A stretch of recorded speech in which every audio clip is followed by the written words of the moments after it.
Alvin, ang sundalo. Credit to the author. 286 hanggang 72. Ang mga pangalan po na nandito ay galing sa mga name generator. Kaya kung meron man pagkakatulad sa mga pangalan ng totoong tao o lugar, ito ay tunay na hindi sinasadya. Tumayo si Alvin sa arena ng buhay at kamatayan at unti-unting huminahon ang kanyang hindi mapakali. Ang kanyang galit na kumulo sa sukdulan ay ganap na kumalma nang pinatay niya sina Ben at Winston. Ang kanyang ulo ng mahabang buhok na lumilipad ng walang hangin ay dahan-daang bumababa, ang kanyang pulang-pulang mata ay dahan-daang bumabawi sa kanilang normal na estado, at ang kasuotan ng 7-star sword sect outer court disciple na lumilipad sa kanyang katawan ay kumalma rin. Kalmado ang tingin ni Alvin habang sinusulyapan niya ang dalawang bangkay sa sahig na para bang may ginawa siyang hindi gaanong kahalagahan. Inalis ni Alvin ang grade 7 spirit swords at spatial rings ni Ben at Winston, napakunot ang noo niya nang maramdaman niya ang mga titig na nakalock sa kanya mula sa paligid ng arena ng buhay at kamatayan, at pagkatapos ay humakbang siya, nagbabalak na umalis. Alvin. Sa sandaling ito, nanginginig ang eardrums ni Alvin, at malinaw na narinig niya ang isang boses. Pinagsasama ang enerhiya ng pinagmulan sa tunog.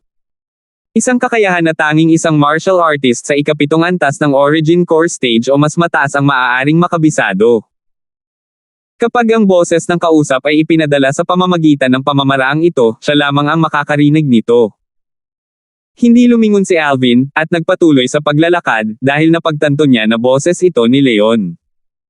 Si Alvin ay walang magandang impresyon kay Leon at direktang hindi siya pinansin. Sa lalong madaling panahon, ang origin energy ni Leon na naging tunog ay muling pumasok sa mga tainga ni Alvin. Alvin, ibahagi mo sa akin ang paraan ng paglilinang na iyong nililinang. Magagamit ko ang iba pang bagay para makipagpalitan sa iyo.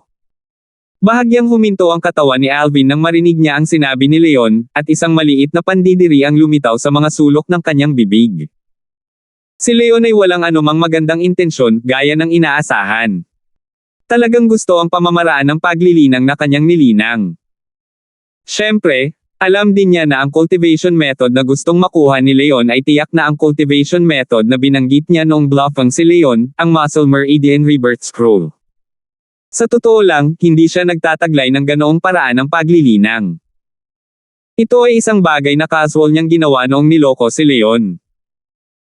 Nakatuon ang tingin ni Alvin habang nakatingin sa malayo, at sa isang sulyap ay napansin niya ang elder sa labas ng court na si Leon na nakatayo sa likod ng mga tao at nakatitig sa kanya ng may nagbabagang tingin. Ang mga sulok ng bibig ni Alvin ay gumulong sa isang malamig na ngiti habang casual niyang winalis si Leon gamit ang kanyang tingin, pagkatapos ay mabilis na lumayo sa arena ng buhay at kamatayan. Ang mga disipulo ng Megres Peak ay sinasadyang kumilos upang magbukas ng landas saan man pumunta si Alvin. Alvin, napakagaling mo talaga. Paano ka man bang magtanim? Mukhang nasa paligid ka ng 20, ngunit ang iyong lakas ay napakalakas na. Alvin, paano kung maging magkaibigan tayo?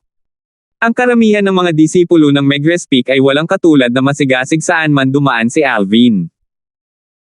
Ang mga tingin ni Alvin ay kalmado na parang hindi magbabago kahit na gumuho ang Mount Tai, at diretso siyang naglakad ng may malalaking hakbang upang lisanin ang malawak na plataporma kung saan matatagpuan ang arena ng buhay at kamatayan.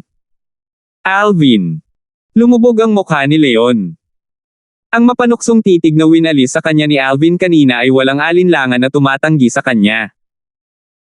Bahagyang kinuyam ni Leon ang kanyang mga kamao, at ang kanyang mga mata ay naglabas ng nakakatakot na lamig. Alvin, lagi kong nakukuha ang gusto ko. Kasabay ng pag-alis ni Alvin, naghiwa-hiwalay din ang karamihan ng mga disipulo ng Megres Peak. Ngunit sa parehong oras ng kanilang pag-alis, hindi nila itinigil ang mga talakayan tungkol kay Alvin, dahil ang lakas na ipinahayag ni Alvin ay lubos na nabigla sa kanila. Isang 4th level Origin Core Stage martial artist sa edad na 20, umasa sa isang grade 8 spirit sword para patayin ang dalawang 4th level Origin Core Stage outer court disciples na nagtataglay ng grade 7 spirit swords. At nagsanib puwersa pa ang huli. Ang gayong tagumpay sa labanan ay matatawag na nakagigimbal. Matapos lisanin ni Alvin ang arena ng buhay at kamatayan, nagpaikot-ikot siya sa maangin na landas ng bundok saglit bago bumalik sa tuktok ng bundok. Nag-aalala siyang susundan siya ni Leon. Kahit na si Leon ay isang outer court elder ng Megrespik, nalaman ni Alvin na si Leon ay isang tao na gagamit ng lahat ng paraan upang makuha ang kanyang layunin. Ngayon, tinarget ni Leon ang fictitious Muscle Meridian Rebirth Scroll na nasa kanya, at tiyak na hindi niya pababayaan ang bagay na iyon. Kaya, dapat siyang mag-ingat at talagang hindi dapat pahintulutan si Leon na makakuha ng pagkakataon. Dumaan si Alvin sa nakatagilid na puno upang muling bumalik sa Stalactite Cave. Nasaan si Little Black at Little White?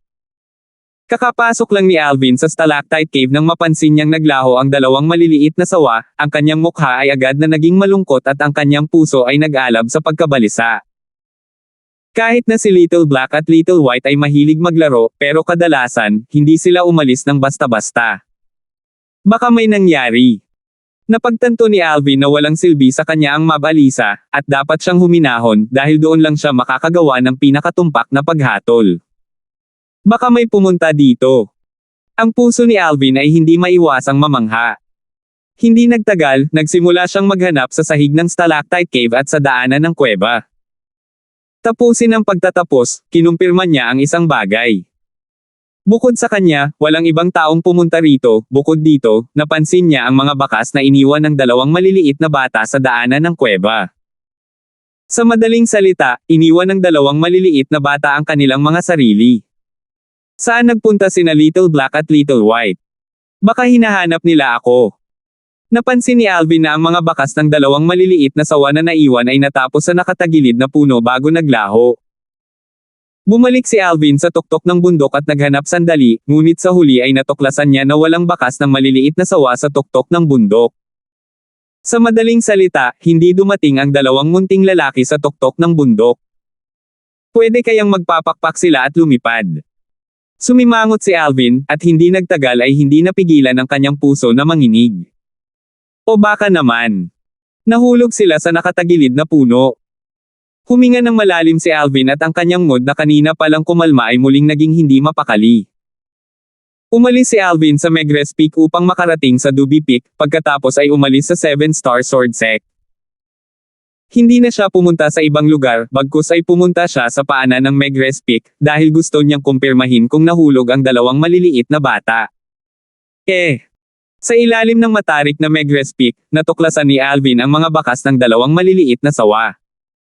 Napasulyap si Alvin sa matarik na bangin at napansin niyang may mga bakas ng maliliit na sawa na gumagalaw dito. Sa madaling salita, ang dalawang maliliit na kasama ay umakyat sa kahabaan ng bangin. May guts talaga sila. Napasulyap si Alvin sa Megrespik na perpektong nakatayo, ang precipitousness ng Sword Peak na ito ay naging dahilan upang hindi mapigilan ang puso ni Alvin na magkaroon ng mga bakas ng lamig sa loob. I wonder kung saan nagpunta si Little Black at Little White. Sinundan ni Alvin ang mga riles sa lupa upang maghanap hanggang sa lahat, at sa huli ay natuklasan niya na hindi niya namamalayan, muli siyang nakarating sa sinaunang kagubatan, ang masukal na kagubatan kung saan ang mga mabangis na hayop at mga demonyong hayop ay nagtipon sa napakaraming bilang. Ang maliliit na track ng mga sawa ay ganap na naglaho pagkatapos pumasok sa Primeval Forest, na naging dahilan upang si Alvin ay walang paraan upang mahanap sila. Ano ang pinunta ng dalawang batang iyon dito? Umiling si Alvin, puno ng mapait na ngiti ang kanyang mukha. Dahil dumating ako dito, pagkatapos ay lilinggan ako sa paligid, at tingnan kung mahahanap ko sila. Kung mahanap ko sila, dapat ko silang turuan ng leksyon. Kaya masuwain. Nag-aalala at nagalit si Alvin sa dalawang malikot na bata. Kahit na ang dalawang maliliit na sawa ay mabangis na hayop, ngunit hindi sila naiiba sa pamilya sa kanya. Ngayong bigla na lang silang umalis, sa isang tiyak na lawak ay inilagay nila sa kalituhan ang buhay ni Alvin, at sa loob ng ilang panahon ay nahirapan si Alvin na umangkop dito. Sa daan patungo sa malalim na kagubatan, nakatagpo si Alvin ng maraming mabangis na hayop, at halos malinis silang natangay ni Alvin. Dahan-dahan, may napansin si Alvin. Ang kanyang quake energy ay hindi napakalakas. Nagawa lamang ng kanyang quake energy ang paggamit na dapat ay mayroon kapag nahaharap sa mga kalaban na may pagkakaiba ng lakas sa loob ng 10 sinaunang mammoth mula sa kanya. Kapag ang lakas ng kanyang kalaban ay higit sa 10 sinaunang mammoth mula sa kanya, ang kanyang quake energy ay magiging ganap na walang silbi. Halimbawa, hindi mahalaga kung ang elephant rhino o ang savage leopard na nakatagpo niya noong pumasok siya sa primeval forest kanina, o kahit na ang mga disipulo sa labas ng korte ng Seven Star Sword Sect, Ben at Winston, napapatayin niya sa arena ng buhay at kamatayan ngayon. Kahit na ang lakas na ginamit ni Alvin sa pakikitungo sa kanila ay mas mababa kaysa sa kanila, ngunit hindi ito lumampas sa lakas ng 10 sinaunang mammoth. Ito ay nasa saklaw pa rin ng epekto ng quake energy. Sa madaling salita, umaasa sa kasalukuyang lakas na ito na maihahambing sa lakas ng 71 sinaunang mammoth, ang quake energy ay makakaapekto sa mga martial artists sa ika-6 na antas ng Origin Core Stage. Ngunit, kung walang silbi laban sa ika-7 antas ng Origin Core Stage martial artists. Napaisip si Alvin sa kanyang puso, at mabilis siyang naunawaan. Ang ika-6 na antas ng Origin Core Stage martial artist ay nagtataglay ng lakas ng 80 sinaunang mammoth, at mayroon lamang pagkakaiba sa lakas ng 9 na sinaunang mammoth mula sa kasalukuyang lakas ni Alvin, kaya nasa saklaw ito ng epekto ng quake energy. Gayunpaman, kung ang ika-6 na antas ng Origin Core Stage martial artist ay gagamit ng Grade 7 Spirit Weapon, ang kanyang offensive na lakas ay tataas ng husto. Kahit na gumamit ako ng Grade 7 na Spirit Weapons. Sa mga tuntunin lamang ng opensa, tiyak na matatalo ako sa lakas ng higit sa 10 sinaunang mammoth. Bahagyang nag-isip si Alvin. Sa mga sitwasyong ito, hindi ko magagamit ang paraan na ginamit ko sa pakikitungo kay Ben at Winston ngayon, sa ika-6 na antas ng Origin Core Stage na martial artist.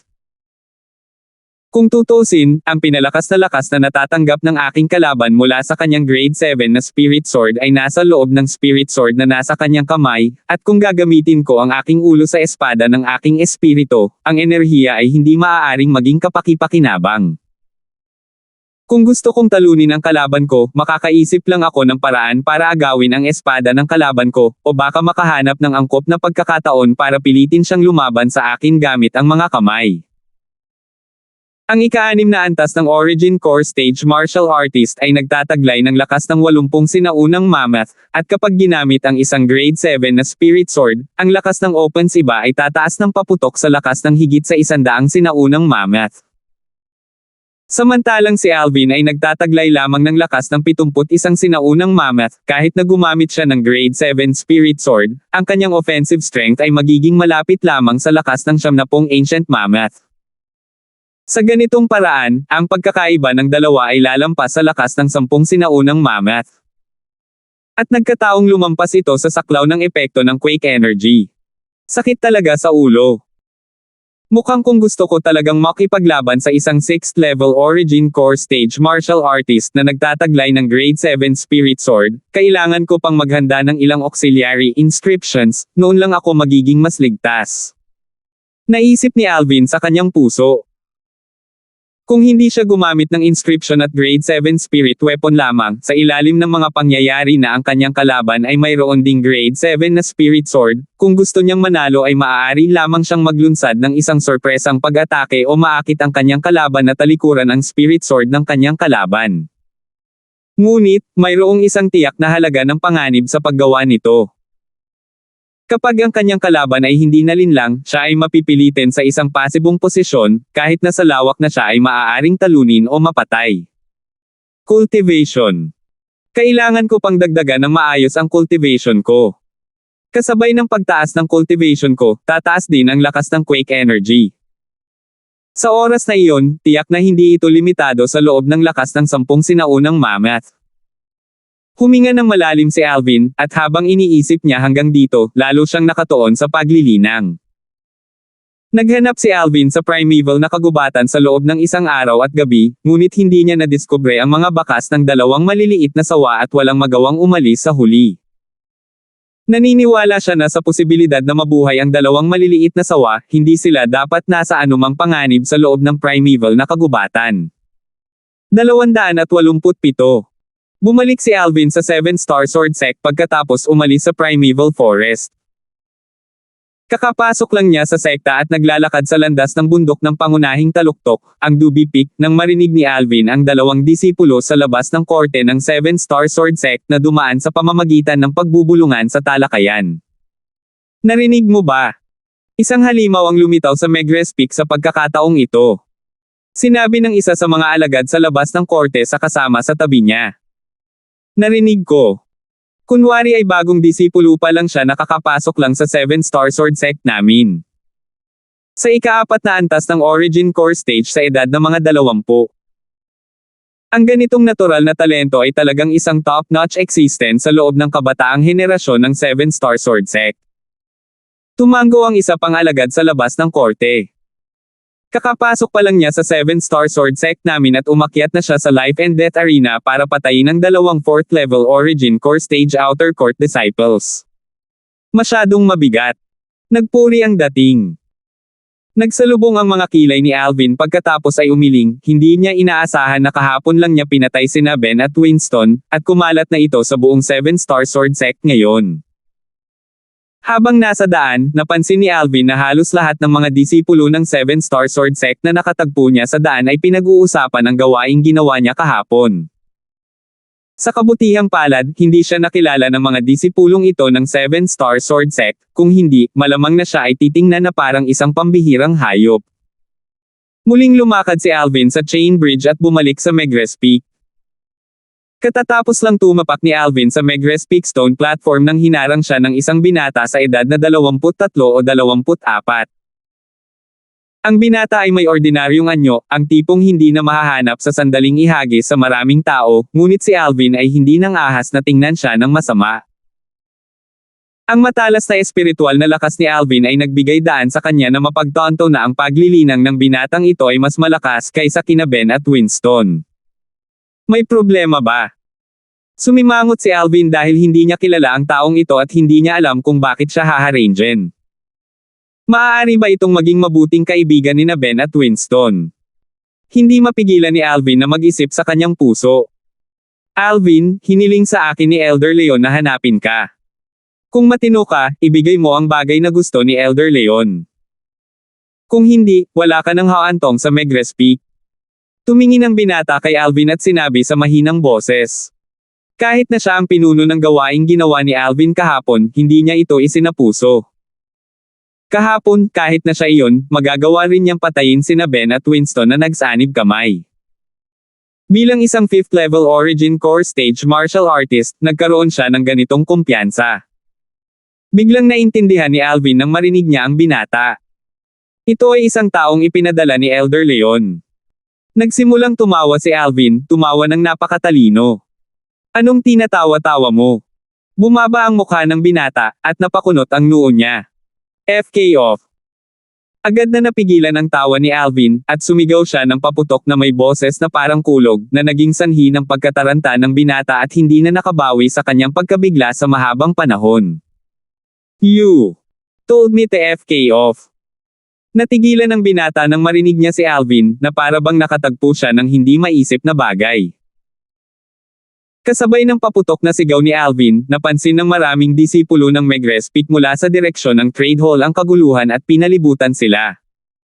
Ang panunood ng isang eksena ay likas ng tao. Si Alvin. Sino ba talaga ang nang-ahas na saktan si Alvin? Hindi ba ito si Jomar? Paano siya nagkaaway ni Alvin? Si Senior Brother Jomar ay isang pag-iral sa ika-5 antas ng Origin Core Stage. Kahit na nagawang patayin ni Alvin ang dalawang 4th level Origin Core Stage na mga alagad sa labas ng court, maaaring hindi siya katapat ni Senior Brother Jomar. Talagang naglakas loob siyang galitin si Senior Brother Jomar. Sa palagay ko ay hindi. Sa arena ng buhay at kamatayan kahapon, si Ben o si Winston ay may mas malakas na lakas ng opens iba kaysa kay Alvin, ngunit sa huli hindi ba sila napatay ni Alvin sa isang galaw? Eksakto, ang lakas ni Alvin ay hindi mahuhusgahan ng loika. Sa palagay ko rin. Dahil siya ay nang-ahas na maging ganito bago ang senior brother na si Jomar, pagkatapos ay tiyak na hindi siya natatakot sa nakatatandang kapatid na si Jomar. Ang pulutong ng mga disipulo ng Megrespik na nakapaligid sa kanila ay nakilala si Alvin, at nakilala ang binata na humarang kay Alvin. Jomar. 5th Level Origin Core Stage. Tumingin si Alvin sa binata sa kanyang harapan at kumunat ang noo nang marinig niya ang mga talakayan ng mga disipulong ito ng Megrespik. Hindi nakapagtataka na naglakas loob siyang harangan si Alvin, kaya pala siya ay isang 5th Level Origin Core Stage Outer Court Disciple. Ngunit, talagang minamaliit siya ng leon na iyon. Akala niya isang 5th Level Origin Core Stage Outer Court Disciple lang ang nakapagpilit sa kanya na ibigay ang cultivation method. Bukod dito, hindi banggitin na walang ganoong paraan ang paglilinang sa kanyang pag-aari. Kahit na meron, hindi pa rin niya ito ibibigay kay Leon. Si Jomar ay orihinal na ganap na nagalit kay Alvin na humihiling sa kanya na mag-FK off. Nang marinig niya ang mga talakayan ng mga nakapaligid na disipulo ng Megrespik, ang kanyang ekspresyon ay kumislap sa pagitan ng isang mabangis na ekspresyon at isang maputlang ekspresyon. Ang kanyang pares ng nagyayelong malamig na mga mata ay nakatitig kay Alvin. Alvin, bibigyan kita ng isa pang pagkakataon. Ibigay mo ang bagay na gusto ko, kung hindi, tiyak na pagsisisihan mo ito. Biglang naunawaan ang nanunood na mga disipulo ng Megrespik nang marinig nila si Jomar. Kaya lumabas na ang Jomar na ito ay gustong agawin ang pag-aari ni Alvin. Siguradong magsisisi ako. Biglang tumawa si Alvin nang marinig niya ang mga pagbabante ni Jomar, at ang ngiti sa mga sulok ng kanyang bibig ay may mga bakas ng kasamaan. I'm really curious, paano mo ako pagsisisihan? Ikaw. Nililigawan mo si kamatayan. Hindi kailanman naisip ni Jomar na ang ugali ni Alvin ay hindi sumusuko, at ang kanyang mukha ay lumubog, bahagyang nagalit dahil sa kahihiyan. Nililigawan ko si kamatayan. Si Alvin ay humakbang pasulong, at ang kanyang mabangis na tingin ay bumaba kay Jomar, habang nagtanong siya sa mahinang boses. Since you dare say this, I presume you're very confident towards your own strength. Dahil ganito, ako, Alvin, invited you to fight me on the life and death arena, how about it? Do you dare? Ang lakas ng loob mo. Ang boses ni Alvin ay parang kulog na agad kumalat. Sa ilang sandali, mas marami pang mga alagad ng Megrespik ang nakapansin sa kaguluhan at dumagsa mula sa direksyon ng trade hall. Nakilala rin nila sina Alvin at Jomar. Hindi nagtagal, nalaman nila ang pagkakasunod-sunod ng mga pangyayari mula sa mga disipulo ng Megrespik na nakapaligid kanina pa. Kaagad, bumaba ang kanilang mga tingin kay Jomar, dahil lahat sila ay gustong malaman kung ano ang isasagot ni Jomar. Matapos niyang marinig ang panunokso ni Alvin, namula ang mukha ni Jomar. Maglakas loob ka ba? Ang sinabi ni Alvin ay walang tigil na umuugong sa kanyang isipan. Sa pag-iisip tungkol sa ginawa ni Alvin kahapon, at sa pag-unawa sa tiwala ni Alvin sa sandaling ito, bahagya siyang nabalisa sa kanyang puso. Kung ordinaryong spar lang yun, paano kung pumayag siya? Ngunit sa halip ay gusto ni Alvin na umakyat siya sa arena ng buhay at kamatayan ngayon. Kapag ang isang alagad ng 7-star sword sect ay umakyat sa arena ng buhay at kamatayan, nangangahulugan din ito na ilalagay nila ang kanilang buhay bilang taya. Siya at si Alvin ay hindi maituturing na may matinding sama ng loob. Higit pa rito, hinanap niya si Alvin ngayon lamang dahil ipinadala siya dito ng elder ng Megrespik na si Leon. Sa ganang kanya, ganap na hindi na kailangang itapon ang kanyang buhay para sa kapakanan ng bagay na ito. Siyempre, ang pinakamahalaga, si Alvin ay masyadong misteryoso. Bagamat hindi siya pumunta sa arena ng buhay at kamatayan upang makita ang labanang iyon gamit ang sarili niyang dalawang mata, ngunit narinig niya ang mga partikular na detalye ng labanan. Sa isang galaw lang, umasa si Alvin sa isang grade 8 spirit sword para patayin ang dalawang 7-star sword sect na mga alagad sa labas ng court na nagtataglay ng grade 7 spirit weapons at may parehong cultivation kay Alvin. Ang ganoong kakayahan ay naging sanhi ng kanyang pagkabigla. Si Alvin ay hindi mahuhusgahan ng loika. Kaya, bagamat tiwala siya sa sarili niyang lakas, at naramdaman niyang hindi siya dapat matalo kay Alvin. Hindi siya nangahas na sumang-ayon sa imbitasyon sa arena ng buhay at kamatayan ni Alvin. Paanong hindi alam ni Alvin kung ano ang iniisip ni Jomar nang makita niyang nagbago ang ekspresyon ni Jomar sa pagitan ng mapanglo na ekspresyon at maputlang ekspresyon, at hindi sumagot pagkaraan ng mahabang panahon. Si Alvin ay agad na nagkaroon ng mapanghamak na ekspresyon. FK off. Nag-iisip pa rin si Jomar nang bigla niyang marinig ang biglang pagsigaw ni Alvin, hindi niya namamalayan na napaatras siya ng ilang hakbang at medyo nalungkot siya. Ikalimang antas ng Origin Core Stage. Walang espesyal. Sinulyapan ni Alvin si Jomar na may malamig at walang malasakit na titig, pagkatapos ay tumawa bilang panlilibak, hindi binibigyan ng kahit katiting na mukha si Jomar. Sa ganang kanya, siya at si Jomar ay walang awayan laban sa isa't isa, at si Jomar na gustong sakupin ang kanyang paraan ng paglilinang ay humihingi lamang ng insulto, at hindi nararapat na kawan. Tanging si Alvin lamang ang natitira ang nakabawi si Jomar mula sa kanyang pagkabigla, at isang patak ng kapitan ang lumitaw sa mga sulok ng kanyang bibig. Kanina, talagang natatakot siyang papatayin siya ni Alvin. Bago ang kanyang buhay, ang lahat ng iba pa ay tila mas hindi mahalaga. Ngunit hindi alam ni Jomar ngayon na hindi magtatagal bago niya mauunawaan kung gaano katalino at tama ang kanyang desisyon ngayon. Walang tigil na nagbubo ang nanunood na karamihan ng mga alagad ng Megrez Peak. Baka sa kanilang mga mukha ang pangungutya nang makita nilang umalis si Jomar na malungkot na kalagayan. Dahil ang Jomar na ito ay hindi nang ahas na sumang-ayon sa imbitasyon sa arena ng buhay at kamatayan ni Alvin, kung gayon ay huwag kang maglakas loob at saktan si Alvin. Ngayon, siya ay natamo ng hindi gusto ng lahat ng partido.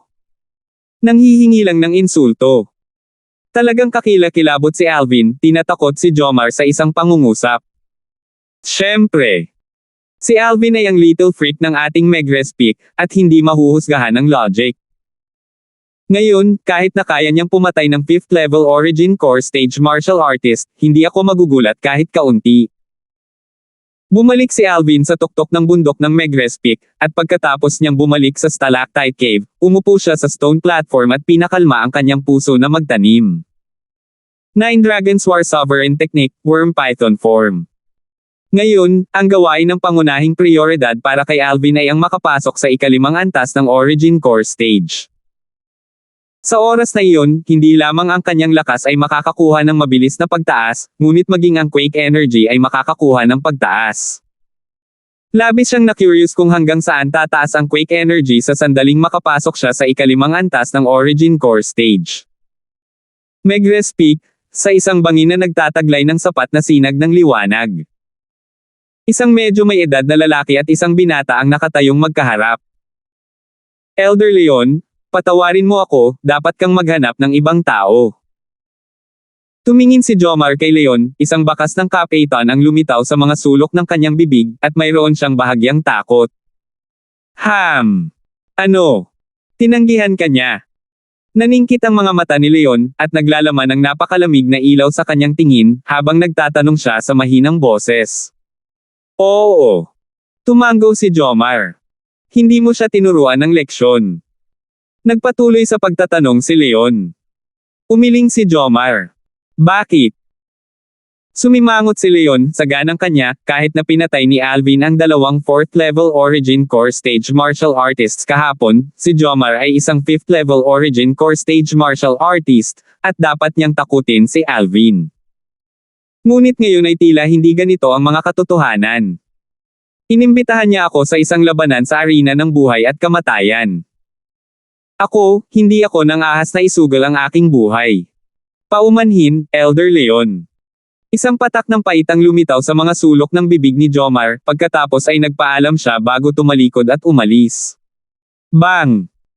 Origin Energy Palm Prints condensed into form with a life of Leon's hand, at sumipol ito ng pira-piraso ang kalapit na stone table, pagkatapos ay sinabi niya sa isang malamig at walang malasakit na boses.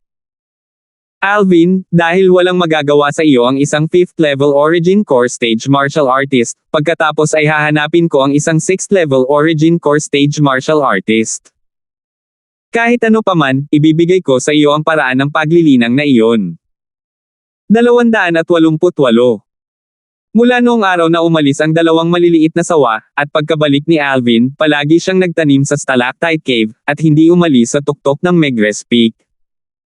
Siyempre, higit siyang nag-aalala na babalik ang dalawang maliliit na bata at hindi na siya mahahanap. Sa kabutihang palad, marami siyang binili na karne sa trade hall noong isang beses, at sapat na iyon para kumain siya ng ilang buwan. Mabilis na lumipas ang oras sa isang kisap mata. Sa isang kisap mata, 2 buwan na ang lumipas. Sa stone platform sa Stalactite Cave. Umupo si Alvin na nakakross ang paa roon, naglilinang ng may mahinahong puso. Pagkatapos ng hindi kilalang tagal ng panahon. Biglang iminulat ni Alvin ang kanyang mga mata at isang bakas ng nakakasilaw na kinang-ang lumitaw sa kanyang mga mata na may umaagos na mga ilaw na umiikot sa loob. Kaunti na lang at makakalusot na ako sa ikalimang antas ng Origin Core Stage. Isang bakas ng ngiti ang lumitaw sa mga sulok ng bibig ni Alvin. Matapos niyang bumalik sa katinoan, hindi niya napigil ang mapabuntong hininga na may bahagyang pagkawala. Ang dalawang maliit na kasama na iyon ay hindi naayos sa primeval na kagubatan. 2 buwan na at hindi pa sila bumabalik. Mukhang kailangan kong maghanap ng oras para ipagpatuloy ang paghahanap sa kanila sa primeval forest. Sa ilang sandali, ang tingin ni Alvin ay bumaba sa kanyang 2 kamay. Ngayon, kahit na ang mga kamay ni Alvin ay makinis pa rin gaya ng jade tulad ng dati, ngunit hindi na ito kasing pantay at kaselan gaya ng dati, at ito lang ang naging resulta ng madalas niyang pagligaw sa ilalim ng araw sa tuktok ng bundok sa loob ng 2 buwang ito. Ang kanyang balat ay sa wakas ay nakabawi sa isang medyo normal na kulay.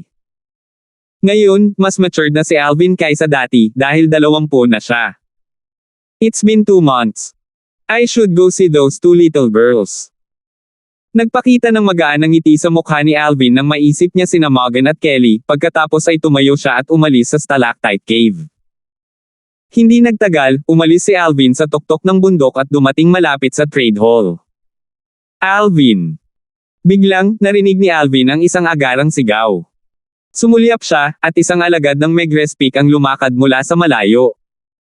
Sumimangot si Alvin, at bahagyang lumungkot ang kanyang mukha, maaaring ito na naman ang taong pinadala ni Elder Leon. Alvin, sa wakas nagpakita ka na.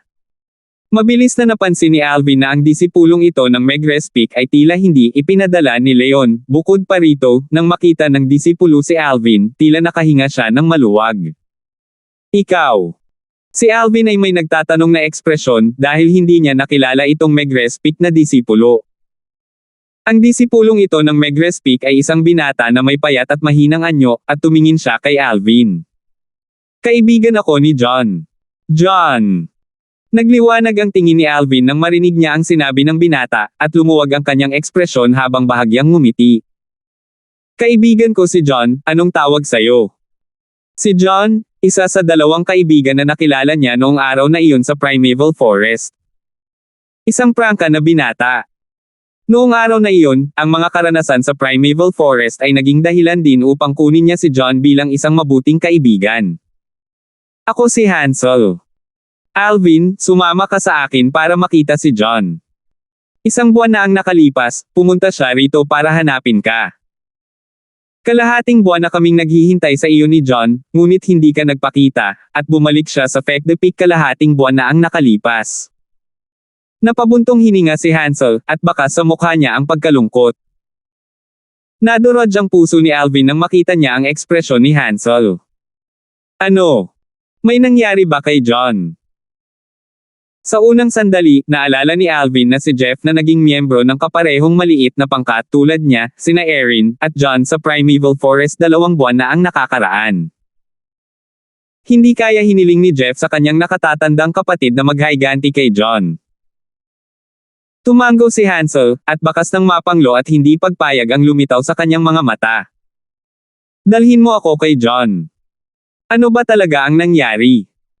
Hinimok ni Alvin si Hansel na manguna. Tanong niya habang mabilis na naglalakad na puno ng pag-aalala ang mukha.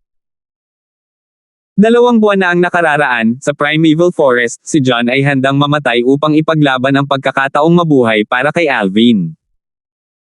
Mula sa sandaling iyon, kinuha niya si John bilang isang kaibigan ng buhay at kamatayan sa kanyang puso. Ngayon, nang marinig niyang may nangyari kay John, nagkaroon siya ng matinding pagkabalisa sa kanyang puso. Kasabay nito, agad niyang gustong malaman kung ano ang nangyari kay John. Whoosh!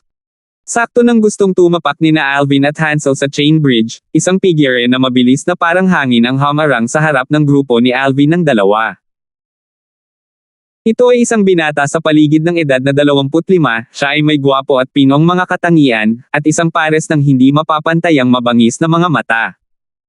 Senior Brother Blake. Hindi napigilan ni Hansel na mapasigaw sa gulat nang makita ang binatang ito. Samantala, maraming mga alagad ng Megrespik ang nakakita ng eksenang ito, at pinalibutan sila. Si Alvin. Sa wakas nagpakita na siya. At naisip ko pa rin na sinadya niyang magtago dahil alam niyang hinahanap siya ni Senior Brother Blake. Higit isang buwan na siyang hinanap ni Senior Brother Blake, sa wakas ay nagpakita na siya. Ang karamihan ng mga alagad ng Megrespik na nakapaligid ay masiglang nag-usap. FK off. Isang bakas ng pulang-pula ang lumitaw sa mga mata ni Alvin, habang nakatitig siya sa binata na hamarang sa kanyang daanan at sumisigaw sa malamig na boses. Ang kasalukuyang iniisip ni Alvin ay nasa John, at gusto niyang makita si John ngayon, na gustong malaman kung ano ang eksaktong nangyari kay John. Nakakatakot. Masyadong kakilakilabot si Alvin, direktang hinihiling kay Senior Brother Blake na mag-FK off. Imposibleng hindi niya alam si Senior Brother Blake, di ba? Naging malungkot ang mukha ni Senior Brother Blake, itong si Alvin ay tiyak na magdaranas ng malaking kasawian. Talagang iniisip ko kung saan siya nakakuha ng lakas ng loob. Kahit na pumatay siya ng 2 4th level Origin Core Stage martial artists, pero paano naman? Ang karamihan ng mga disipulo ng Megrespik ay tumingin kay Alvin na may mga titig na puno ng awa. Kahit na ginulat silang lahat ni Alvin 2 buwan na ang nakararaan, ngunit sa kanilang pag-aalala, kahit na si Alvin ay higit na lumalaban sa langit, isa pa rin siyang pang-4 na antas ng Origin Core Stage na martial artist. At kahit na higit pa siyang lumalaban sa langit, siya ay higit na katumbas ng isang 5th level Origin Core Stage martial artist. Nahaharap sa pang-6 na antas ng Origin Core Stage martial artist, mababash lang siya. Naging madilim ang ekspresyon ni Blake. Sa Megrespik, walang kahit isang alagad sa labas ng korte na nang-ahas na maging napakayabang sa harap niya. Alvin, hindi mo iisipin na ako ay tulad ng basurang iyon, Jomar, tama ba? Tumingin si Blake kay Alvin, at isang maliit na panunuya ang lumitaw sa mga sulok ng kanyang bibig, ang kanyang mga mata ay naglalaman ng napakalamig na liwanag habang nakatitig siya ng diretso kay Alvin. Si Alvin ay hindi natakot kahit kaunti habang nakatingin siya kay Blake at sinabi sa mahinang boses. Hinahanap mo ako, sa parehong dahilan ni Jomar. Ngumisi si Blake. Buti naman alam mo. Kung matino ka, iabot mo agad. Kung hindi, hindi ako basurang ganyan, Jomar. Biglang tumawa si Alvin nang marinig niya si Blake, at ang kanyang mukha ay natatakpan ng isang layer ng lamig. Ganun ba? Dahil ganoon nga ang kaso, I presume you ought to dare agree to my invitation to the life and death arena, right? Hindi akalain ni Alvin na si Leon ay talagang magpapatuloy ng walang katapusang ganito. Unang ipinadala si Jomar, pagkatapos ngayon ay nagpadala ng isa pang Blake. Gayunpaman, apurahang gusto niyang makita si John ngayon, at wala siyang oras na makipag-usap ng walang kaparerekan kay Blake dito, kaya diretso niyang inilabas ang arena ng buhay at kamatayan, na gustong umatras si Blake pagkatapos malaman ang mga paghihirap. Kahit na si Blake ay isang 6th level Origin Core Stage martial artist, hindi siya natakot. Gusto mo imbitahan kita sa life and death arena? Halatang natigilan si Blake nang marinig niya si Alvin. Kahit na narinig niya ang tungkol kay Alvin na gumagamit na life and death arena para takutin si Jomar na umatras 2 buwan na ang nakakaraan, sa ganang kanya, ito ay dahil duwag si Jomar. Kahit na ang Alvin na ito ay mas misteryoso, at ang kanyang pamamaraan ay mas kakaiba, ngunit siya ay isa pa ring ika-4 na antas ng Origin Core Stage na martial artist. Sa mga mata niya, isang martial artist na pang-6 na antas ng Origin Core Stage, isang martial artist na pang-4 na antas ng Origin Core Stage ay hindi naiiba sa isang langgam. Kung gusto niyang patayin si Alvin, mas madali pa ito kaysa sa pagputol ng damo. Swoosh! Ang sinabi ni Alvin ay naging dahilan upang ang mga nanunood ng mga disipulo ng Megrez Peak ay ganap na natigilan. Nakabawi lang sila sa kanilang pagkabigla pagkatapos ng mahabang panahon. Hindi ako nagkamali ng narinig, di ba? Ang Alvin na ito ay gustong imbitahan si Senior Brother Blake na lumaban sa arena ng buhay at kamatayan. Nililigawan ba niya si kamatayan? Ang karamihan ng mga disipulo ng Megrez Peak ay nagulat lahat sa sinabi ni Alvin. Sa ganang kanila, kahit na ang isang pang-apat na antas ng Origin Core Stage Martial Artists ay mas mahusay, imposible pa ring talunin ang isang ika-6 na antas ng Origin Core Stage Martial Artist. May pagkakaiba ang buong lakas ng 20 sinaunang mammoth sa kanilang dalawa.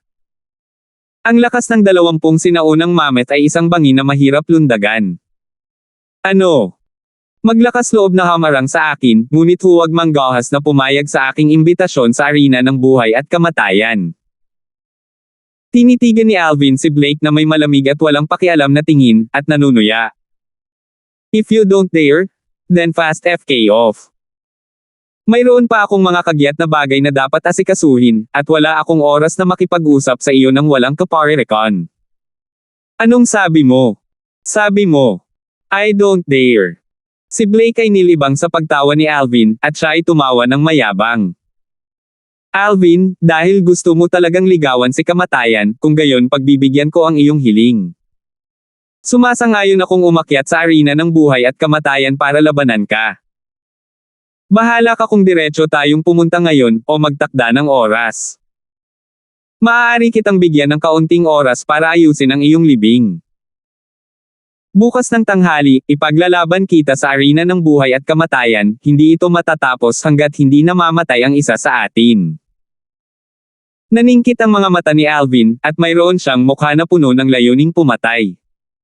Ngayon, FK off. Sige, bukas ng tanghali, hihintayin kita sa life and death arena. Sana sa oras na iyon, hindi ka naduwag at hindi na magpakita. Tumabi si Blake, at bakas ng ngiti ang lumitaw sa mga sulok ng kanyang bibig. Naabot niya ang kanyang layunin, at ang kanyang kalooban ay walang kapantay sa kagaanan.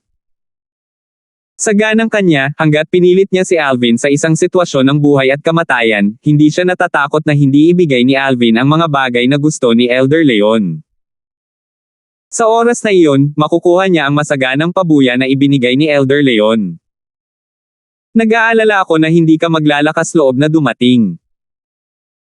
Si Alvin na may nag-aalab na pagkabalisa sa kanyang puso ay dinala si Hansel habang naglalakad siya palabas ng malalaking hakbang, at nang marinig niya ang sinabi ni Blake, hindi niya maiwasang mapangiti habang sumagot. Hansel, tara na. Dalhin mo ako kay John. Ang tono ni Alvin ay walang katulad na pagkabalisa at ang kanyang figure ay kumislap upang humakbang papunta sa chain bridge at lumipat patungo sa Duby Peak. Alvin, masyado kang padalos-dalos. Ang Blake na iyon ay isang sikat na outer court na disipulo sa ating Megrez Peak, isang pag-iral sa ika-6 na antas ng Origin Core Stage. Sumunod si Hansel sa gilid ni Alvin, at may mapait na ngiti sa kanyang mukha. Hindi niya akalain na talagang aanyayahan ni Alvin si Blake na umakyat sa arena ng buhay at kamatayan at magsagawa ng madugong labanan na hindi matatapos hanggang sa mamatay ang isang partido. Katulad ng karamihan ng mga disipulo ng Megrez Peak, hindi siya tumingin kay Alvin. Kasabay nito, nagsimulang kumalat ang buong Megrez Peak ng balita tungkol sa pag-imbita ni Alvin kay Blake na lumaban sa arena ng buhay at kamatayan bukas, at pumayag si Blake. For a time, nagkagulo ang buong Megrez Peak. 2 months ago, nagkataon lang na nasa closed-door cultivation ako at na-miss ko ang life and death arena battle na iyon. Hindi ko dapat palampasin ang laban bukas. Tunay na nagiging sanhi ng pag-asam nito, ang isa ay ang Little Freak ng ating Megrez Peak, ang isa pa ay ang sikat na 6 na antas ng Origin Core Stage na alagad ng korte sa labas ng Megrez Peak. 289. Nang ang lahat ng mga disipulo ng Megrez Peak ay naghihintay sa labanan sa buhay at kamatayan na arena bukas. Dumating sina Alvin at Hansel sa Duby Peak at dumaan sa isa pang chain bridge at tumuntong sa Fekda Peak. Ang Fekte Peak ay katulad ng Megrez Peak, at parehong mga sword peak na tinipon ng mga lalaking disipulo ng 7-star sword sect. Dito, wala kahit isang babaeng disipulo ang makikita.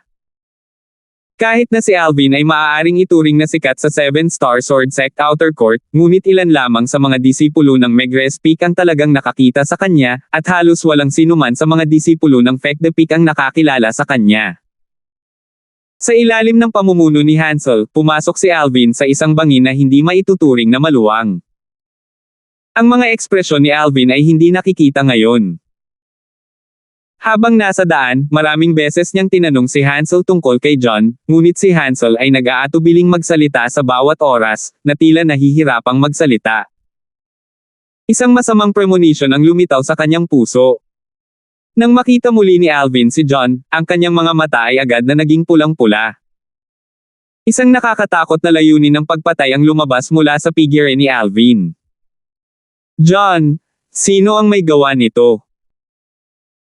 Halos lumalabas ang boses ni Alvin habang nagngangalit ang kanyang mga ngipin, ang kanyang tinig ay may kahangahangang hangarin na pumatay sa loob na para bang nagmula ito sa kailaliman ng impyerno. Si Hansel na nakatayo sa tabi ni Alvin ay binalot ng layuning pumatay kay Alvin. Namutla ang kanyang mukha nang umatras ng ilang hakbang sa gulat, pagkatapos ay tumingin kay Alvin na may takot sa mukha. Ang layunin ng pagpatay na nagmula sa katawan ni Alvin ay nagdulot sa kanya ng taos-pusong paghanga. Mahirap para sa kanya na isipin kung ano ang eksaktong naranasan ng isang binata na humigit kumulang 20 taong gulang na talagang makagawa ng gayong nakakatakot na hangarin sa pagpatay. Marahas na nanginig ang figure ni Alvin. Sa sandaling ito, tila si John lamang na tumakas sa kahoy na bahay kanina ang nanatili sa kanyang tingin. Ang isa sa mga paa ni John ay nawala ng walang bakas, at umaasa na siya ngayon sa isang paa at isang tungkod. Si John ay wala na ang kanyang talon mula sa dati, sa halip ay mayroon siyang magulo na mukha na puno ng pinaggapasan na hindi nalinis, at nakatayo siya roon na may mga lumuluhan na espiritu. Kahit na siya ay buhay, ngunit siya ay tila mas masakit kaysa sa kung siya ay namatay. Bilang isang martial artist, ang pagkawala ng paa ay katumbas ng pagkawala ng kinabukasan. Alvin. Nakita ni John si Alvin at isang bakas ng kasiglahan ang lumitaw sa kanyang malagim na maputlang mukha, at ang mga sulok ng kanyang bibig ay kumulot sa isang bahagyang ngiti na may matinding kahirapan. May halong pait sa kanyang ngiti. Si Kuya Jeff ang may gawa nito. Ang puso ni Alvin ay nanginig, at ang naipon na apoy ng galit sa kanyang puso ay halos bubuksan na ang kanyang dibdib. Bahagyang tumango si John. Dalhin mo ako para makita siya. Ang pulang-pula na mga mata ni Alvin ay may makapal na layuning pumatay sa loob, isang layuning pumatay na tila handa nang lumunin si Jeff at ang kanyang nakatatandang kapatid. Ang isang utang sa dugo ay mababayaran sa dugo. Alvin. Umiling si John, at isang bakas ng kawalan ng kakayahan ang lumitaw sa kanyang mukha. Huwag kang pumunta. Kung pupunta ka, kung gayon ay nahulog ka sa kanyang bitag. Kung magdusa ka man sa kanyang paghihiganti, kung gayon si Erin ay talagang hindi mamamatay sa kapayapaan. Nang matapos siyang magsalita, bahagyang nanginginig ang anyo ni John, at ang isang lalaking duguan ngunit hindi pamatak ang luha ay hindi napigilan ang dalawang hanay ng malinaw na luha na bumagsak. Hindi madaling tumulo ang luha ng isang lalaki, dahil lang hindi pa siya nakakaharap ng heartbreak. John! Nang makita si John sa bingit ng pagbagsak, lumakad si Hansel ng ilang hakbang at inalalayan si John. Ikaw! Anong sabi mo? Erin! Patay na si Erin! Natigilan si Alvin, at ang boses na inilabas ng kanyang lalamunan ay naging paos, siya ay ganap na natigilan sa lugar na may mukha na puno ng hindi makapaniwala. Nanginginig ang katawan ni Hansel, at bumungad sa kanyang mukha ang matinding puot. Natarante siya to the point na hindi na siya makapagsalita. Alvin, sasabihin ko sa iyo. Tumingin si Hansel kay Alvin at bumantong hininga. Ang nakatatandang kapatid ni Jeff na si Brayden ay pinutol muna ang isa sa mga binti ni John, pagkatapos ay hinanap si Erin, nagnanais na halayin si Erin, at sulsolan siya. Si Erin ay may hindi masupol na init ng ulo, at mas gugustuhin niyang mamatay kaysa sumuko, kaya siya ay direktang tumalon sa Arcade Peak. Bagamat hindi nagpatuloy si Hansel, ngunit alam na ni Alvin ang resulta. Ang Alcade Peak ay isa sa 7 dakilang sword peak ng 7-star sword sect, ang isa ay mamamatay ng walang pag-aalinlangan sa pagkahulog. Swoosh! Ang katawan ni Alvin ay nanginig, at ang kanyang mukha ay naging malungkot, ang kasuotan ng alagad sa labas ng korte sa kanyang katawan ay sumipol ng walang hangin. Brayden. Ang mga mata ni Alvin ay naglabas ng uhaw sa dugo na kinang, at ang apoy ng galit sa kanyang puso ay ganap na sumabog. Pagkaraan ng maikling panahon, ang galit sa kanyang katawan ay umatras, at ang apoy ng galit na tila kayang sunugin ang lahat ay namuo sa kanyang mga mata habang sinabi niya sa mahinang boses. John, dalhin mo ako sa arena ng buhay at kamatayan ng Feck the Peak. Life and Death Arena ng Feck the Peak. Nahulaan ni John ang mga intensyon ni Alvin, at ang kanyang mukha ay namutla. Kahit na narinig niya ang usapin ng pagpatay ni Alvin sa 2 4th level Origin Core Stage Outer Court Disciples sa arena ng buhay at kamatayan ng Megrez Peak 2 buwan na ang nakakaraan, ngunit hindi siya nagulat. Dahil alam niya na ang cultivation ni Alvin ay wala sa ika-4 na antas ng Origin Core Stage gaya ng sinasabi ng mga chismis, ngunit nasa ika-5 antas ng Origin Core Stage. Para kay Alvin, ang pagpatay sa 2 4th level Origin Core Stage Outer Court Disciples ay madali tulad ng pag-flip ng kanyang kamay. Gayunpaman, iba si Brayden. Si Brayden ay isang sikat na namumukod tanging alagad sa labas ng korte ng Feck the Peak, na may cultivation na umabot sa ika-6 na antas ng Origin Core Stage, at nagkaroon ng napakalakas na lakas. Kumbaga, naniningil na siya patungo sa ika-7 antas ng Origin Core Stage ngayon. Alvin, nakapasok ka na sa ika-6 na antas ng Origin Core Stage. Huminga ng malalim si John at tumingin kay Alvin. Natigilan ng malapit na Hansel. Ika-6 na antas ng Origin Core Stage. Hindi ba si Alvin ay isang pang-4 na antas ng Origin Core Stage na martial artist? Kahit na gustong tanungin ni John ang tungkol sa cultivation ni Alvin, dapat niyang itanong kung nakapasok na ba si Alvin sa ika-5 antas ng Origin Core Stage. Ngayon, naisip lang niya na mali ang pagsasalita ni John. Gayunpaman, hindi alam ni Hansel na ang tunay na cultivation ni Alvin ay nasa ika-4 na antas ng Origin Core Stage, ngunit dahil sa ilang kadahilanan, nagawa niyang gumamit ng lakas na maihahambing sa ika-5 antas ng Origin Core Stage, at naipakita pa ito bago si John. Kaya, sa mga mata ni John, si Alvin ay isang 5th level Origin Core Stage martial artist mula pa noong una. Umiling si Alvin nang harapin ang tanong ni John. Ang kanyang kasalukuyang cultivation ay katulad noong pumasok siya sa Primeval Forest noong panahong iyon, sa ika-4 na antas lamang ng Origin Core Stage, ngunit nakapagbigay ng lakas na maihahambing sa ika-5 antas ng Origin Core Stage. Hindi iyon magagawa. Alvin, talagang hindi iyon magagawa. Hindi ka katapat ni Brayden. Alam kong gusto mong maghiganti para sa akin at kay Erin, ngunit kahit nabuhay pa si Erin, naniniwala akong hindi kanya hahayaang tulungan kaming maghiganti ngayon. Ang paghahanap mo kay Brayden ngayon ay ganap na ibibigay ang buhay mo. Si John ay may agitated na ekspresyon habang nakatingin kay Alvin. Alvin, makinig ka sa akin. Gamit ang iyong likas na talento, ang paglampas kay Brayden sa hinaharap ay 1 oras na lang. Magtiis ka lang ng ilang taon, at kapag nalampasan na ng iyong cultivation ang Brayden, pagkatapos ay maghiganti para sa akin at kay Erin. Naunawaan ni Alvin na nag-aalala si John para sa kanya. Hindi inakala ni Alvin na kahit nasaktan ni Brayden sa ganoong kalagayan, pilit pa ring pinipigilan ni John ang pagkamuhi niya kay Brayden alang-alang sa kaligtasan ni Alvin. Lalong sumama ang pakiramdam niya sa kanyang puso nang gawin ito ni John. Bagamat si John ay tinanggap ni Alvin ang kanyang mungkahi nang makita niyang tumahimik si Alvin, at hindi niya maiwasang makahinga ng maluwag. Kasabay nito, ang mga bakas ng kapitan ay lumitaw sa mga sulok ng bibig ni John, at ang kanyang mga mata ay naglabas ng walang katapusang panghihinayang.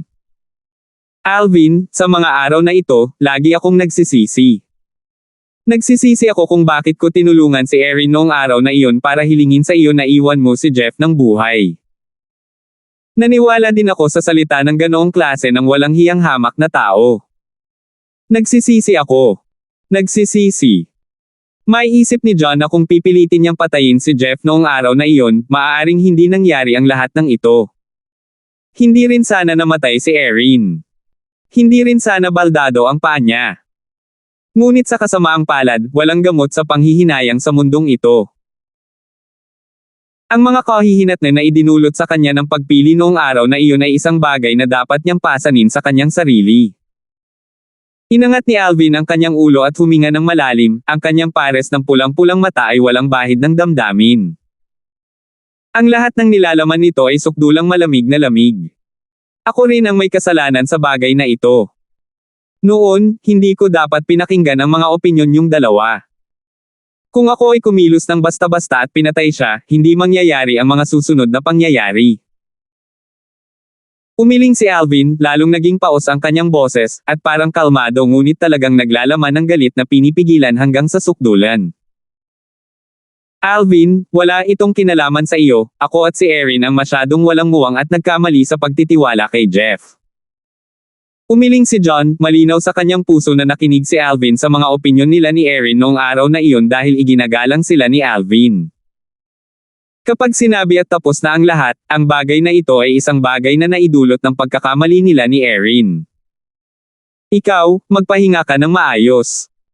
Tumango si Alvin kay John, pagkatapos ay tumalikod upang umalis sa bangin. Ang orihinal na akala ni John ay babalik si Alvin sa Megrez Peak, ngunit hindi nagtagal ay nagkaroon ng kaguluhan sa labas ng bangin, na nagdulot ng masamang premonition sa kanyang puso.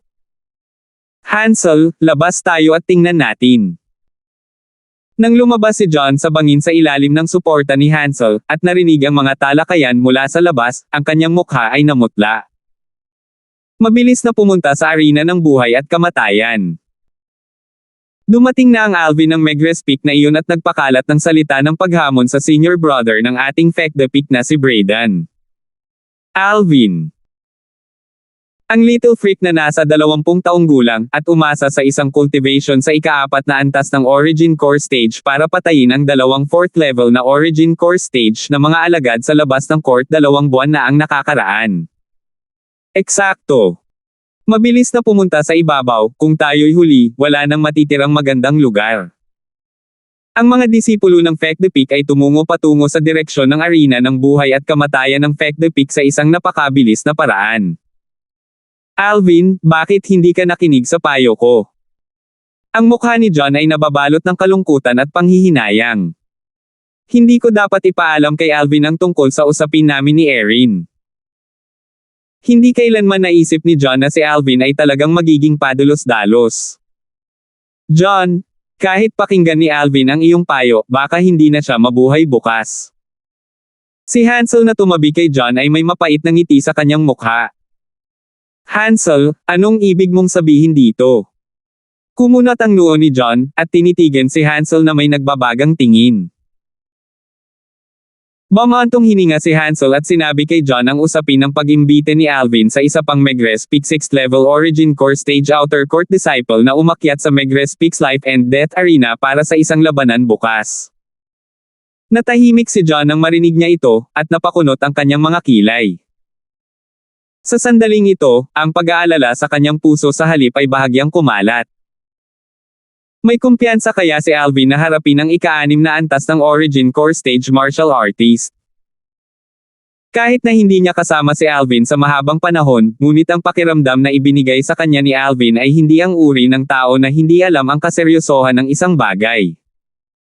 Isang bakas ng pag-asa ang lumitaw sa kanyang puso. Ako, si Alvin, isang disipulo ng Megrez Peak, ay hinahamon ang disipulo ng Feck the Peak, si Brayden, sa isang labanan sa arena ng buhay at kamatayan ng Feck the Peak. Isang labanan na matatapos lamang kapag namatay ang isang partido. Ang pangungusap na ito ay ang pinagmulan ng Sir sa Feck the Peak. Sa maikling panahon, kumalat ito sa buong Feck the Peak. Feck the Peak, sa isang maluwang na bangin. Kuya, hindi napigilan ni Alvin ang kanyang sarili gaya ng inaasahan. Masyadong napakatalino ng galaw mo. Ang orihinal na malungkot na ekspresyon kay Jeff na ang binti ay naputol, nagkalat, at isang bakas ng isang ngiti mula sa plano na matagumpay ang lumitaw sa kanyang mukha. Hanggat talagang tinanggap niya sina Erin at John bilang magkaibigan, natural na hindi siya tatayo. Gayunpaman, hindi ko akalain na talagang nangahas siya na direktang aanyayahan ako sa isang labanan sa arena ng buhay at kamatayan. Ang binata na nagsalita ngayon ay may kaunting pagkakatulad kay Jeff sa pagitan ng kanyang mga kilay. Ito ay tiyak na nakatatandang kapatid ni Jeff, si Braden. 200 na po. Brother, na si Alvin ay wala sa ika-4 na antas ng Origin Core Stage tulad ng sinasabi ng mga chismis, makukumpirma ko na siya ay nasa ika-5 antas ng Origin Core Stage 2 buwan na ang nakakaraan. At saka, mayroon siyang grade 7 na Spirit Sword na hawak niya. Hindi maiwasang manginig ang puso ni Jeff nang maalala niya ang eksenang pinatay ni Alvin ang Savage Leopard. Ang Savage Leopard ay pinatay niya sa isang atake ng espada. Ngayon, naglakas loob siyang imbitahan ng kapatid na lumaban sa arena ng buhay at kamatayan. Nasira kaya niya? Nang matapos siyang magsalita, bahagyang natakot si Jeff. Nasira. Hindi ito sineryoso ni Braden. Kulang na lang ako sa huling hakbang para makapasok sa ika-7 antas ng Origin Core Stage. Sa loob ng Fek the Peak, walang 6th level Origin Core Stage na disipulo sa labas ng korte ang hindi nang ahas na sabihin na matatagalan nila akong matatalo. Not to mention isang outer court disciple na katatapos lang pumasok sa 6th level ng Origin Core Stage. Kahit nabasag siya, hindi pa rin ako natatakot. Ang mga sulok ng bibig ni Braden ay napangiti, at ang kanyang mga mata ay may napakalamig na ilaw sa loob. Ngayon, dudurugin ko ang kanyang ulo sa arena ng buhay at kamatayan, at ibibigay ko ito sa iyo para sumipa na parang bola. Salamat kuya. Biglang lumiwanag ang mga mata ni Jeff, dahil ang kumpiyansa ni Braden ay nagbigay daan sa kanya na maging kalmado.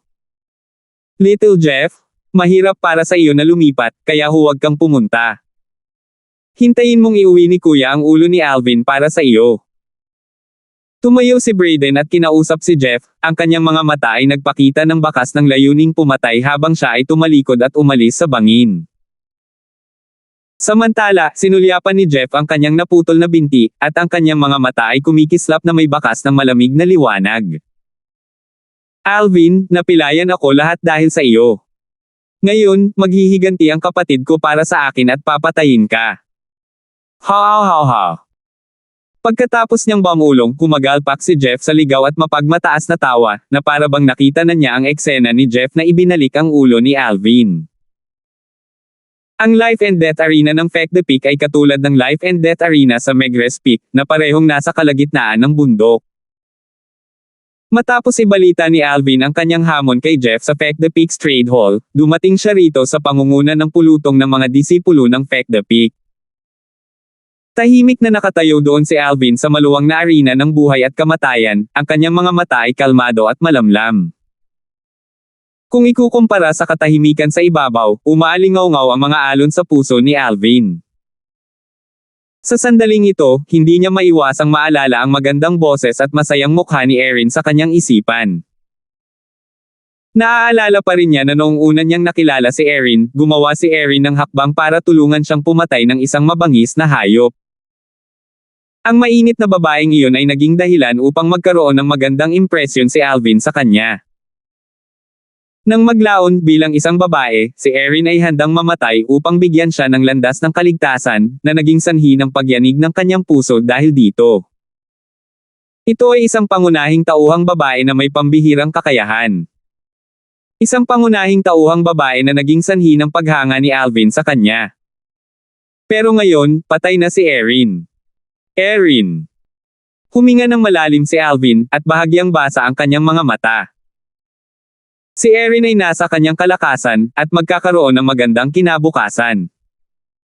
Gayunpaman, ngayon, ang lahat ng ito ay nawasak.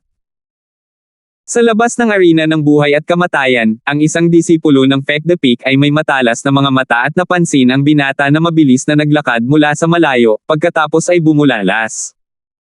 Dumating na si Senior Brother Braden. Kaagad, ang mga disipulo ng Fek the Peak na nakapaligid sa arena ng buhay at kamatayan ay bumaling ng kanilang mga tingin kay Braden. Napansin ni Alvin ang kaguluhan, ang kanyang tingin ay bumaba sa binata sa di kalayuan na may hitsura na bahagyang katulad ni Jeff. Ang edad ng binatang ito ay mas matanda kay Jeff, sa paligid ng edad na 25. Brayden. Tahimik na tinitigan ni Alvin si Brayden na umaakyat sa arena ng buhay at kamatayan, at isang tipak ng lamig ang lumitaw sa mga sulok ng kanyang bibig. Ikaw si Alvin. Kahit na narinig na ni Brayden ang tungkol kay Alvin noon, ngunit hindi niya maiwasang magulat nang makita niya si Alvin ngayon dahil hindi niya akalain na si Alvin ay napakabata. Ang mga mata ni Alvin ay titig na titig kay Brayden, na para bang natatakot siyang mawala si Brayden sa kanyang mga mata. Dapat kang maging isang maliit na higit sa 20, di ba? Narinig ko mula sa aking nakababatang kapatid na ikaw ay isang ikalimang antas na pinagmulan ng core stage martial artist 2 buwan na ang nakakaraan. Ngayon, dahil mayroon kang lakas ng loob na labanan ako, ipinapalagay ko na nasira mo na hanggang sa ika-6 na antas ng origin core stage. Tumingin si Brayden kay Alvin at dahan-daang nagsalita. Hindi na kailangang sabihin, ang iyong likas na talento ay nabigla sa akin. Ngunit, ngayon, tiyak na mamamatay ka rito, ang mamatay sa pamamagitan ng aking mga kamay. Ako, si Brayden, ay maituturing na hindi nabuhay ng walang kabuluhan dahil kaya kong pumatay ng isang halimaw na henyo sa martial Dao na tulad mo sa aking buhay. Kahit na ang boses ni Jeff ay hindi malakas, ngunit halos lahat ng mga disipulo ng Fek the Peak na naruroon ay malinaw na narinig ito. Agad na nagkagulo ang paligid ng arena ng buhay at kamatayan. Hindi ba si Alvin ay isang 4th level origin core stage martial artist? Bakit sasabihin ni Senior Brother Brayden na siya ay isang 5th level origin core stage martial artist? At saka, si Alvin ay maaaring nakalusot sa ika-6 na level ng origin core stage. Paano ito magiging posible? Ilang taon na ba itong si Alvin? Ang isang binata na mukhang mahigit 20 taong gulang at higit na kayang mag-cultivate sa ika-4 na antas ng origin core stage ay nagdulot na sa amin ng pagkabigla. Kung siya ay nasa ika-5 antas ng origin core stage, o maging ang ika-6 na antas ng origin core stage, paano tayo mabubuhay sa ganito? Maaaring magkamali si Senior Brother Brayden. Ano man ang mangyari, ang karamihan ng mga disipulo ng Fek the Peak ay hindi gustong maniwala na si Alvin ay isang 5th level origin core stage martial artist o isang 6th level origin core stage martial artist. Sa likod ng karamihan, ay nalalaya ni Hansel si John habang nakatingin sila kay Alvin na nasa life and death arena mula sa malayo. John, si Alvin ba ay talagang pang-6 na antas ng origin core stage na martial artist? Nagulat din si Hansel nang marinig niya si Brayden, at bahagyang hindi makapaniwalang nagtanong. 2 buwan na ang nakalipas, ang lakas na ginawa niya ay nasa ika-5 antas ng origin core stage. Tungkol naman sa ika-6 na antas ng origin core stage. Nakita mo kanina noong nasa loob pa tayo ng bangin, itinanggi ni Alvin na nakalusot siya sa ika-6 na antas ng origin core stage.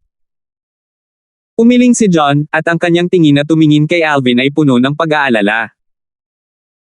Ngayon, kung si Alvin ay pinatay ng Brayden na iyon, hindi niya mapapatawad ang sarili niya sa buong buhay niya. Pagkatapos ng lahat, kung hindi dahil sinabi niya kay Alvin ang karanasan nila ni Erin, hindi hahanapin ni Alvin si Brayden. Sa arena ng buhay at kamatayan.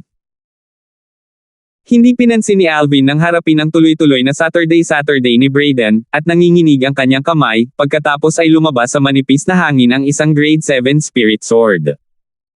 Ngayon, isa lang ang nasa isip niya.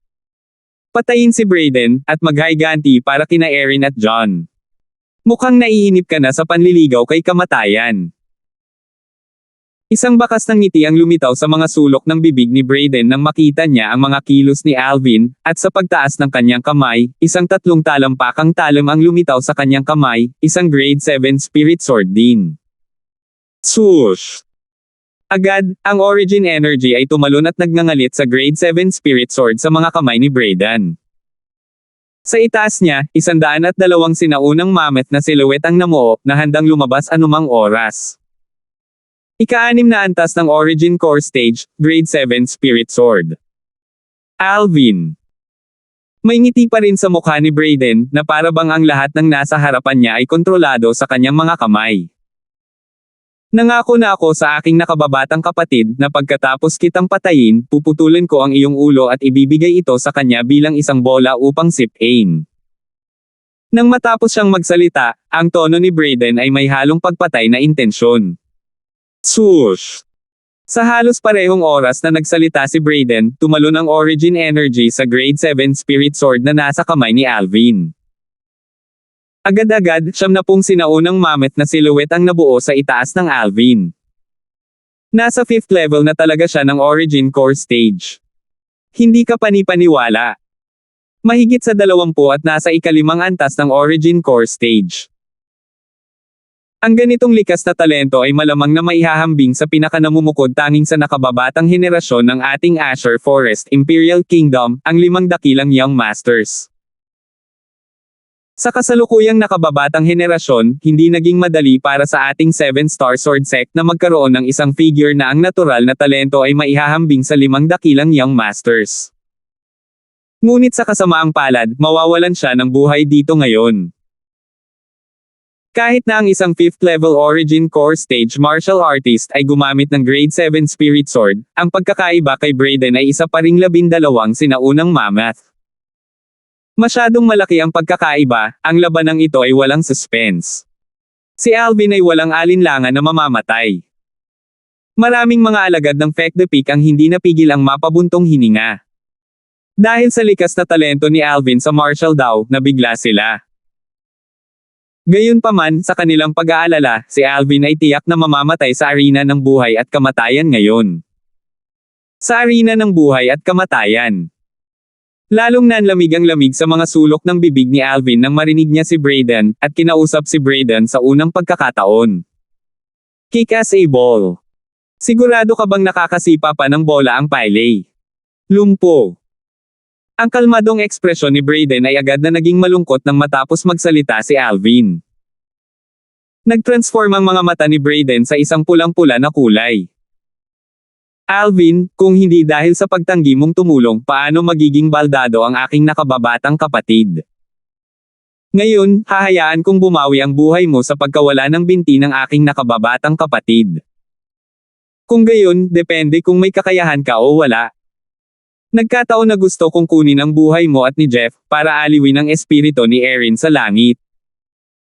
Nanlamig ang mga mata ni Alvin, at ang kanyang apoy ng galit na pinigilan hanggang sa sukdulan ay ganap na sumabog. Erin. Ibig mong sabihin na maliit na birhen. Haha. Medyo maganda siya. Gusto kong bigyan siya ng ilang pag-ibig, ngunit kung sino ang mag-iisip na siya ay talagang magiging unyielding, at mas gugustuhin ang pagbagsak ng isang walang humpay na kailaliman kaysa maging handa akong hawakan siya. Sayang naman.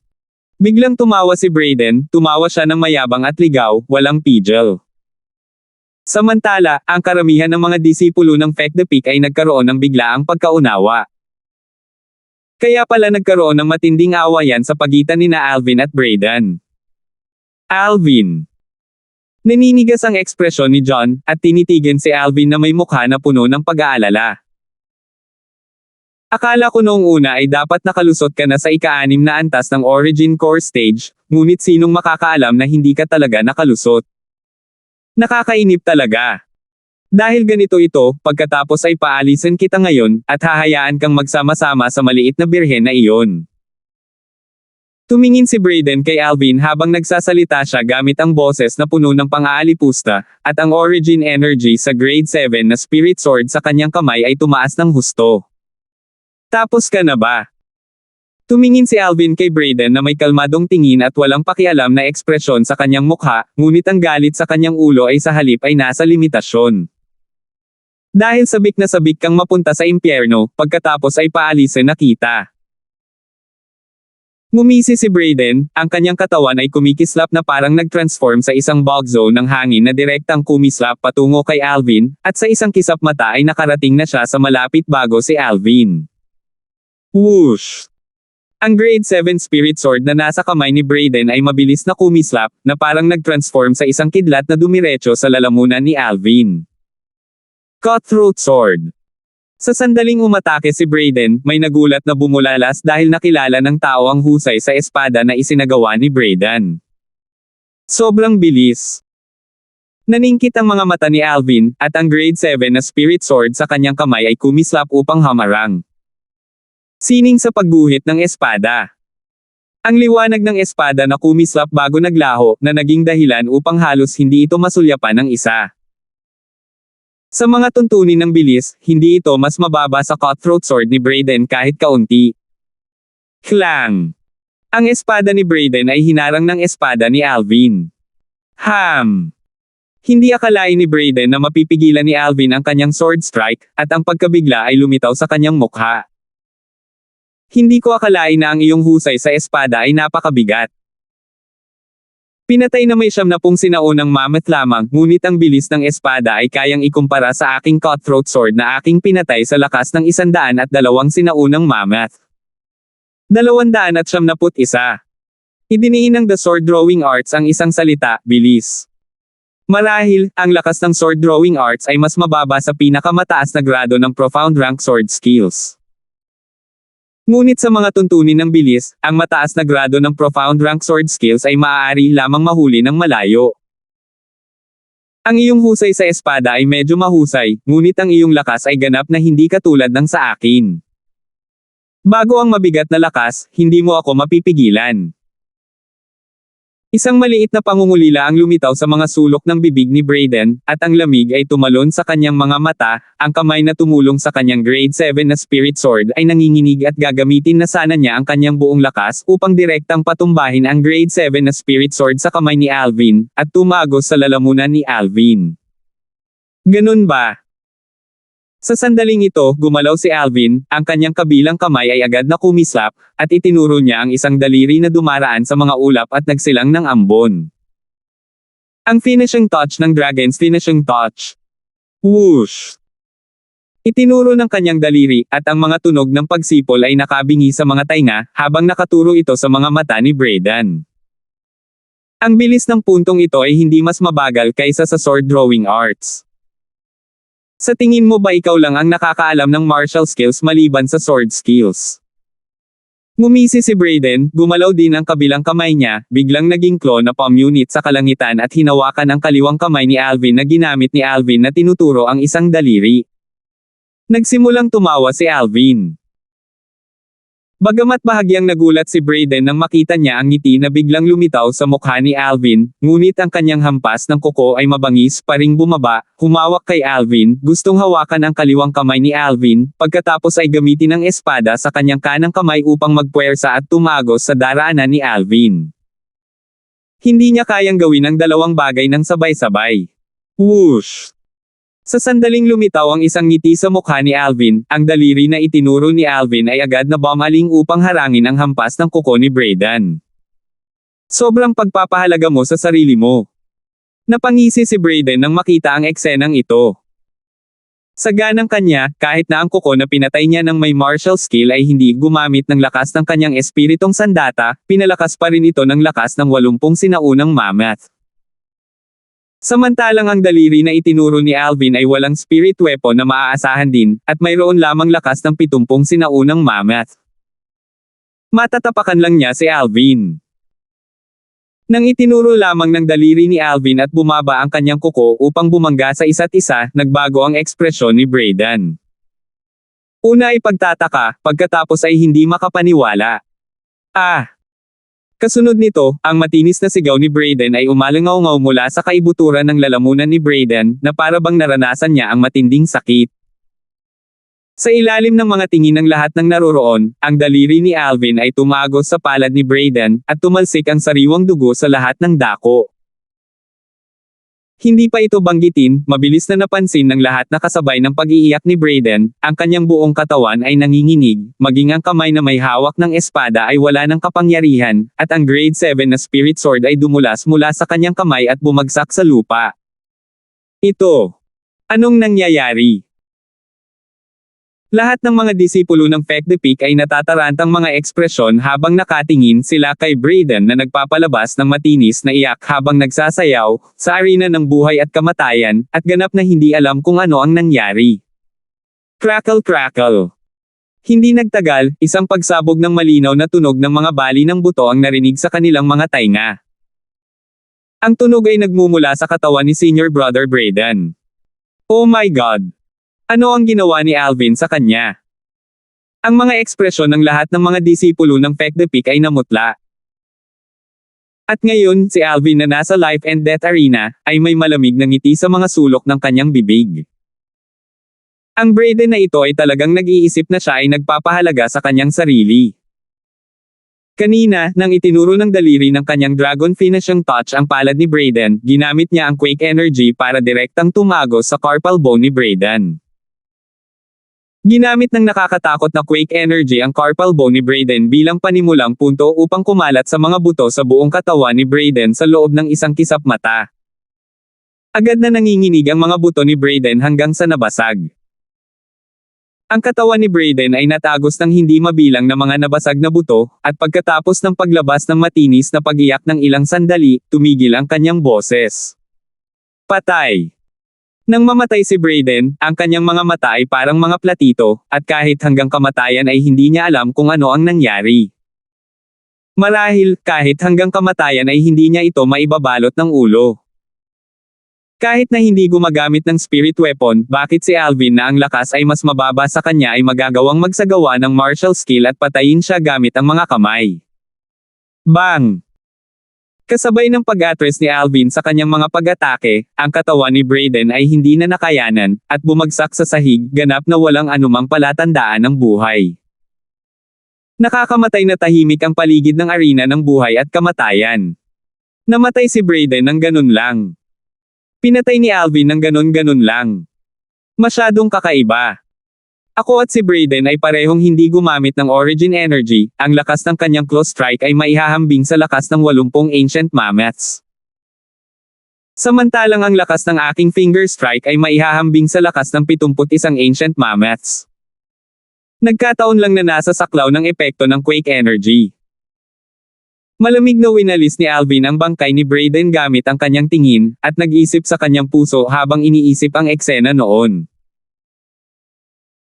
Kung siya at si Braden ay gumamit ng Grade 7 Spirit Swords, ang pagkakaiba ng lakas sa pagitan nilang dalawa ay masyadong malaki, at lumampas sa saklaw ng epekto ng Quake Energy, at kahit na ginamit niya ang Quake Energy, hindi ito magkakaroon ng anumang epekto. Kaya, maaari lamang niyang piliin na gamitin ang kanyang talino. Isuko ni Braden ang pagpapalakas ng lakas mula sa Grade 7 Spirit Sword, at makipaglaban sa kanya ng walang kamay. Siyempre, sa mata ni Braden, kahit na hindi siya gumamit ng spirit weapon, madali niyang matapakan si Alvin na hindi rin gumamit ng spirit weapon. Sa hindi inaasahan, si Alvin sa halip ay nagkaroon ng isang napakapangit na bagay tulad ng Quake Energy na maaasahan. Hanggat ang pagkakaiba sa pagitan ng lakas ng kalaban at ng lakas ni Alvin ay nasa loob ng lakas ng 10 sinaunang mammoth, makakaasa siya sa Quake Energy upang madaig ang malakas na may mahinang lakas. Siyempre, may panganib sa paggawa nito ni Alvin. Kung pipiliin ni Braden na i-execute ang Cutthroat Sword at Ice Sword ang kanyang espada para harangan ang finger strike ni Alvin, hindi rin niya magagamit ang Quake Energy. Noong panahong iyon, maaari lamang siyang gumamit ng inscription sa pagkakasala kung gusto niyang patayin si Braden. Masasabing ang pagpili ni Braden kanina ay naging sanhi ng kanyang kamatayan. Siyempre, kahit na iba ang pinili ni Braden, tiyak na mamamatay pa rin siya, sa ibang paraan lamang. Kailangan ko pa ring magpasalamat sa iyo sa pag-save ng inscription para sa akin. Sumulyap si Alvin kay Braden, at isang maliit na panunuya ang lumitaw sa mga sulok ng kanyang bibig, ang siksik na layunin ng pagpatay na namuo ng malalim sa kanyang mga tingin ay bahagyang nawala. Erin, nakaganti na ako sayo. Palihim na bumantong hininga si Alvin, at tahimik na sinabi sa kanyang puso. Haha. Ha. Biglang bumasag ng malakas na halakhak ang katahimikan sa paligid ng life and death arena. Si John ang nakarecover mula sa kanyang pagkabigla, at masayang tumawa, pagkatapos ay sinabi sa isang nakakakilabot na boses. Alvin, salamat. Kung alam ni Erin sa impyerno, makakapagpahinga na siya ng mapayapa.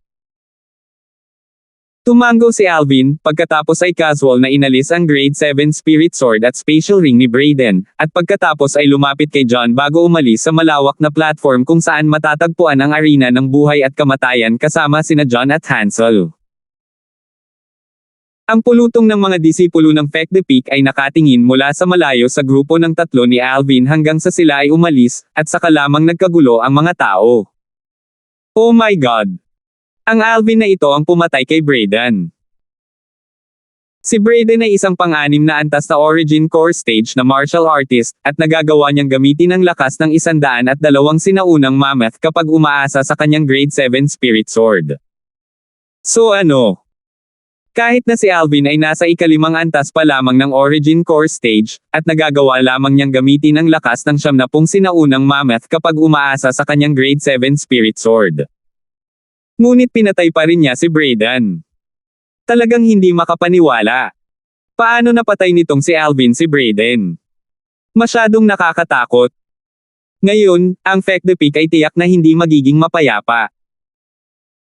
Si Brayden, ang natatanging outer court na alagad ng Feck the Peak na nagkaroon ng cultivation sa ika-6 na antas ng Origin Core Stage, isang figure na kilala kahit na sa loob ng buong outer court ng 7-star Sword Sect. Gayunpaman, pinatay siya ng ganoon lang. Bukod dito, siya ay pinatay ng isang ikalimang antas ng Origin Core Stage Outer Court Disciple. Alvin, napakalakas mo. Itinuro mo ang isang daliri at pinatay si Brayden. Sa pagbabalik, ang lungkot na naipon sa pagitan ng mga kilay ni John sa loob ng maraming araw ay ganap na nawala, at siya ay labis na nasasabik at masaya. Bahagyang ngumiti si Alvin. Sinuportahan ni Hansel si John, at isang napakalaking pagbabago ang naganap sa kanyang tingin nang tumingin siya kay Alvin. Hindi niya akalain na ang lakas ni Alvin ay nakakatakot. Si Alvin ay isang 5th level Origin Core Stage martial artist na naging sanhi ng kanyang pakiramdam ng walang katulad na pagkagulat. Nang makita niyang pinatay ni Alvin si Brayden, nanginginig ang kanyang puso, at hanggang ngayon ay hindi pa rin ito ganap na kumalma. John, alam mo ba kung saan ang tirahan ni Jeff? Isang bakas ng nagyayelong balak na pagpatay ang sumilay sa mga mata ni Alvin habang dahan-dahan siyang nagtanong. Sa isang malawak na bangin. Tuwang-tuwa ang mood ni Jeff habang sumipol siya at nakahiga sa damuhan, naliligo sa araw hanggang sa kasiyahan niya. Biglang isang putok ng tunog ang bumagsak sa kanyang pandinig, dahilan para biglang lumiwanag ang kanyang tingin. Kuya, bumalik ka na. Nakapatong ang mga kamay ni Jeff sa lupa, at masaya niyang sinabi habang nakaupo. Ngunit, nang makita niya ang binata na humarap sa kanya, namutla ang kanyang ekspresyon. Duan. Alvin, hindi ka ba nagpapasya sa buhay at kamatayan kasama ng aking kapatid sa arena ng buhay at kamatayan? Bakit ka nandito? Bakit sa tingin mo nandito ako? Tahimik na tinitigan ni Alvin si Jeff habang nagsasalita siya ng walang pakialam, na may tono na walang anumang nararamdaman. Higit pa rito, habang siya ay naging ganito, mas nakakatakot ito kay Jeff, at ang mukha ni Jeff ay namumutla habang walang tigil niyang iniling ang kanyang ulo. Hindi. Imposible. Imposible. Paano mo matatalo ang kapatid ko? Imposible, imposible. Imposible. Isang bakas ng pangungutya ang lumitaw sa mga sulok ng bibig ni Alvin. Anong imposible dito? Sa Primeval Forest 2 months ago, hindi mo ba naisip na imposibleng mabuhay ako kapag ginawa mo akong labanan ang Elephant Rhino? Nanginginig ang katawan ni Jeff, kahit na hindi pa rin siya handang maniwala na totoo ang lahat ng ito, ngunit napagtanto niya na natapon na ang gatas, at kahit na ayaw niya, ang mga katotohanan ay ganito at hindi niya ito mababago. Bang! Agad na bumagsak si Jeff sa lupa at nahiga sa harap ni Alvin na may nakakatakot na maputlang mukha. Alvin, lumpo na ako. Paalisin mo ako. Paalisin mo ako. Pakiusap ko, pakiusap ko. Gaano ka-familiar ang tagpong ito bago si Alvin sa kanya? 2 buwan na ang nakararaan, si Jeff ay humiga rin sa harap ni Erin, at hiniling kay Erin na humingi ng awa para sa kanya. At sumuko si Erin dahil dito. Ngunit ang resulta. Erin, nakatagpo ng isang malagim na kamatayan. John Baldado. Ang mga kilos at boses ni Jeff nang humihingi ng awa ay naging sanhi ng pagkamuhi na nakatago sa kaibuturan ng puso ni Alvin upang muling lumundag. Ang kanyang mga mata ay napalitan ng pulang-pulang kulay habang nakatitig kay Jeff. Jeff, naalala mo ba ang sinabi ko sa iyo 2 buwan na ang nakakaraan? Namutla ang mukha ni Jeff nang marinig niya ito, at nanginig ang kanyang katawan. Nagsimulang tumawa si Alvin nang makita niya ang reaksyon ni Jeff, tumawa siya ng napakalamig. Mukhang malinaw na naaalala mo pa. Sinabi ko sa iyo na kung magkakaroon ka ng anumang mga ideya, pagkatapos ay gagawin kitang mamatay ng walang kabuluhang kamatayan. Alvin, patawarin mo ako. Nakikiusap ako. Nakikiusap ako.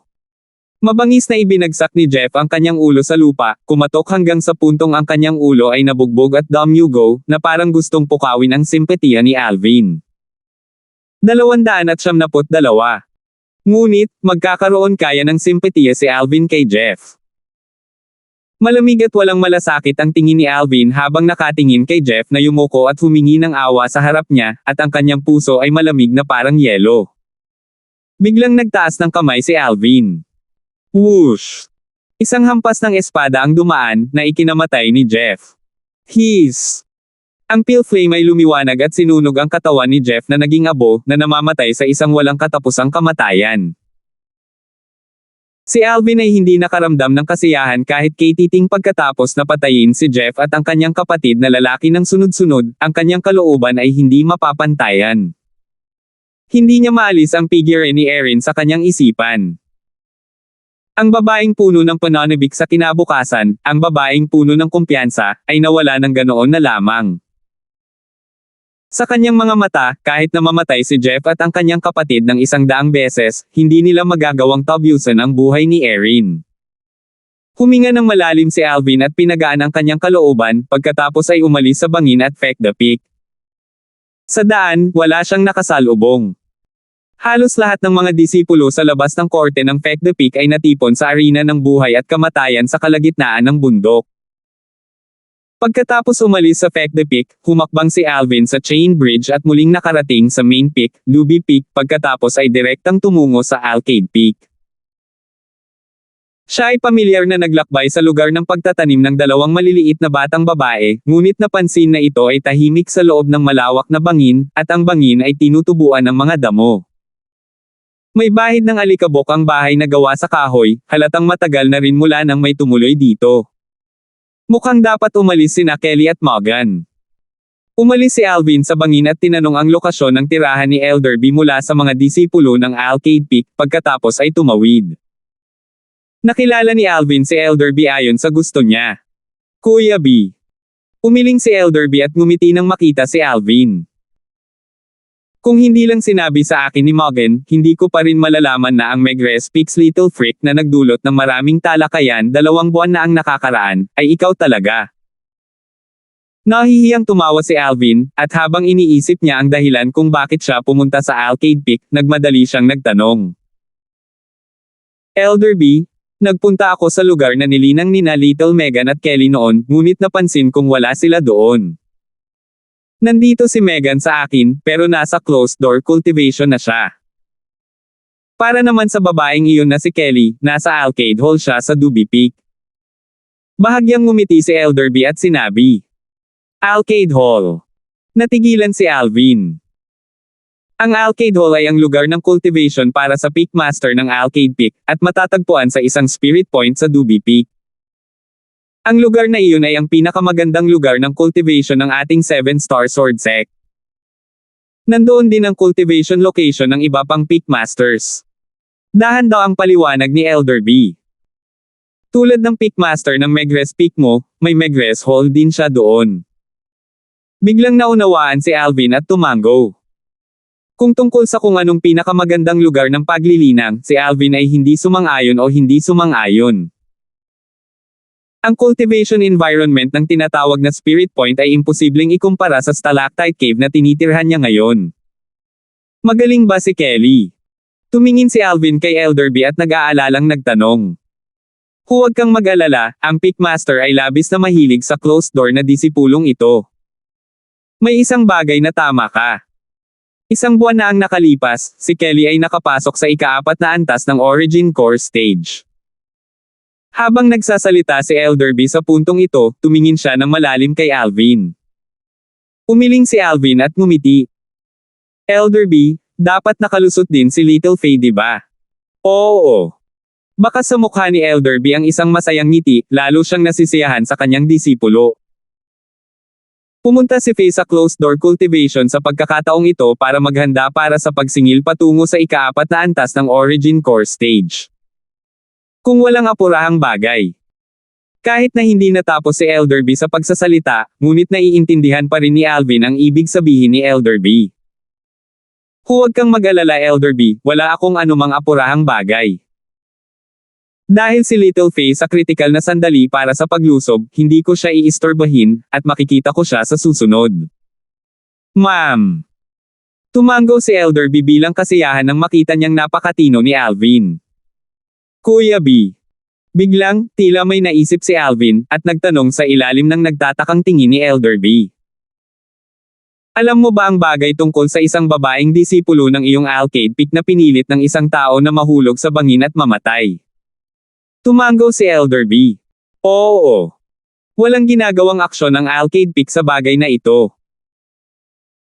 Sumimangot si Alvin, pagkatapos noon ay pinilit ni Brayden si Erin na mamatay, tila nabubuhay siya ng walang pigil, at hindi naapektuhan kahit kaunti. Galit din ako sa bagay na iyon. Ngunit, siya mismo ang tumalon mula sa bangin, pagkatapos ng lahat. At saka, ang disipulong Feck the Pick na iyon ay hindi nagtagumpay. Kasabay ng katotohanan na ang disipulo ng Feck the Pick ay isang pang-anim na antas ng Origin Core Stage na martial artist, ang Feck the Pick ay labis na nagpoprotekta sa kanya. Bamantong hininga si Elderby. Sa mundong ito, ang lakas ay kumakatawan sa halaga ng buhay ng isang tao. Kung ang babaeng disipulong tumalon mula sa bangin ay isang pang-anim na antas na Origin Core Stage martial artist din, tiyak na susundan ng ating alcade pick ang bagay na ito hanggang sa wakas. Dahil lang na dispensable siya sa alcade pick, kaya sumuko si alcade pick sa kanya ng ganito. Ang mga bakas ng lamig ay biglang lumitaw sa loob ng puso ni Alvin. Parang yelo ang lamig ng puso niya. Ito ang pangkalahatang kalakaran, kahit na personal kung naawa sa kanya, ngunit mayroon akong puso ngunit hindi ang lakas. Ano? Kilala mo siya? Nang matapos siyang magsalita, nagtanong si Elderby. Oo. Tumango si Alvin. Kung kaibigan mo siya, at kayo ni Kelly ay may ganoong layer ng relasyon. Kung hihilingin mo kay Kelly na hilingin sa Pickmaster na humakbang pasulong, maaari mong parusahan ang disipulong Feck the Pick na iyon. Tumingin si Elderby kay Alvin at dahan-daang sinabi. Hindi na kailangan. Umiling si Alvin dahil alam niya na kahit na humakbang pasulong ang Pickmaster ng alcade pick, hindi pa rin nila masentensyahan ng kamatayan si Brayden, at higit sa lahat ay mahahatulan siya ng mabigat na parusa. Ngayon, napatay na niya si Brayden at naghiganti para kay Erin, hindi na kailangang umasa sa sinuman. Hindi naman kailangan. Hindi naintindihan ni Elderby ang ibig sabihin ni Alvin. Malapit mo nang malaman. Elderby, dahil naglilinang si Little Megan, aalis muna ako. Nagpaalam si Alvin saka tumalikod at umalis.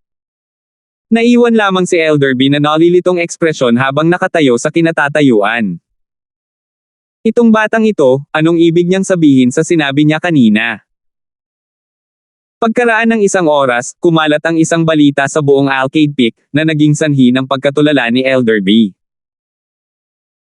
Ang alagad ng panlabas na hukuman ng Megrez Pick, si Alvin, ay gumamit ng cultivation sa ika-5 antas ng Origin Core Stage upang patayin ang ika-6 na antas ng Origin Core Stage ng Feck the Pick na alagad sa labas ng korte, si Brayden, sa arena ng buhay at kamatayan ng Feck the Pick. Ngayon, sa wakas ay naunawaan na ni Elderby kung bakit sasabihin ni Alvin na hindi na ito kailangan. Nakapaghiganti na siya sa alcade pick na babaeng disipulong iyon ng mag-isa. Naalala niya na ang disipulo ng Feck the Pick na naging sanhi ng pagkamatay ng babaeng disipulo ay si Brayden. Si Brayden ay patay ng ganito. Tulad ng inaasahan sa Little Freak ng Megrez Pick.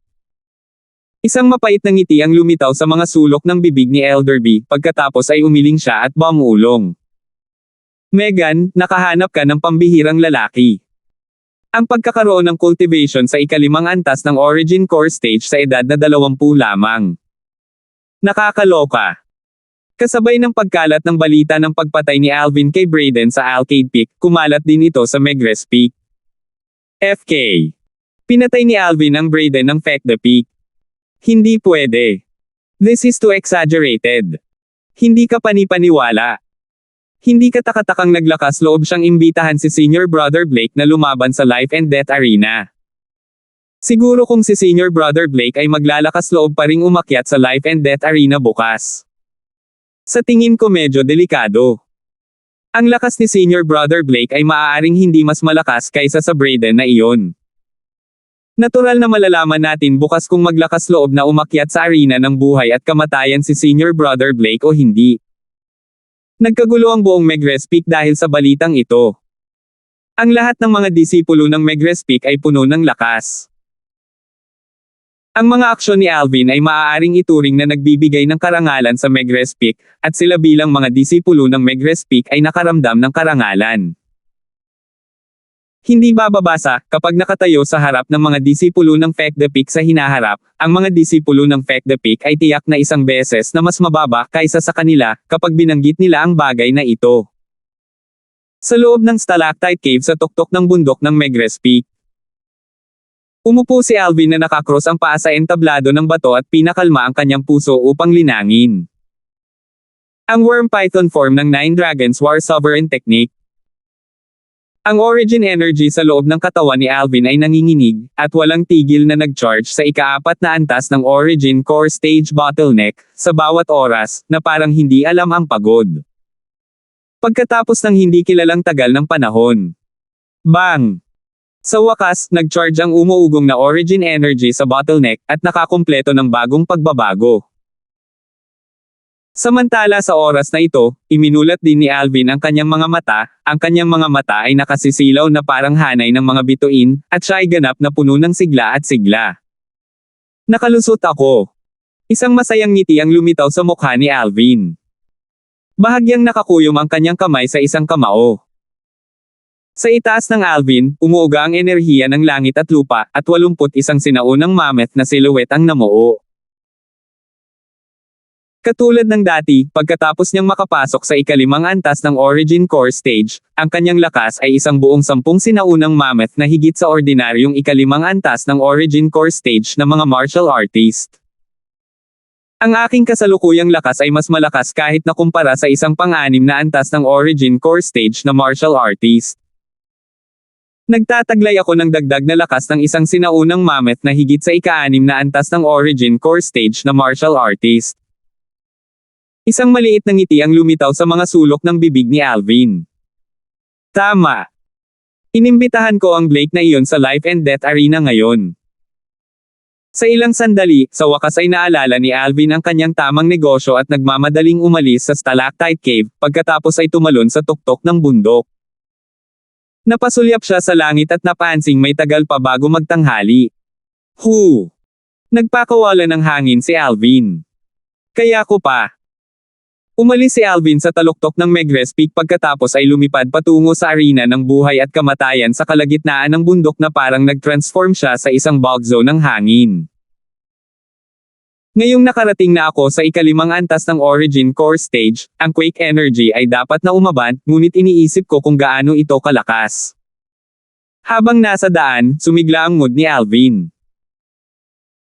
Ang ganda lang, hanggat ang Blake na iyon ay umaakyat sa arena ng buhay at kamatayan, gagamitin ko lang ang lakas ng isang ordinaryong 5th level Origin Core Stage martial artist, pagkatapos ay gamitin ang quake energy para makipaglaro sa kanya ng maayos.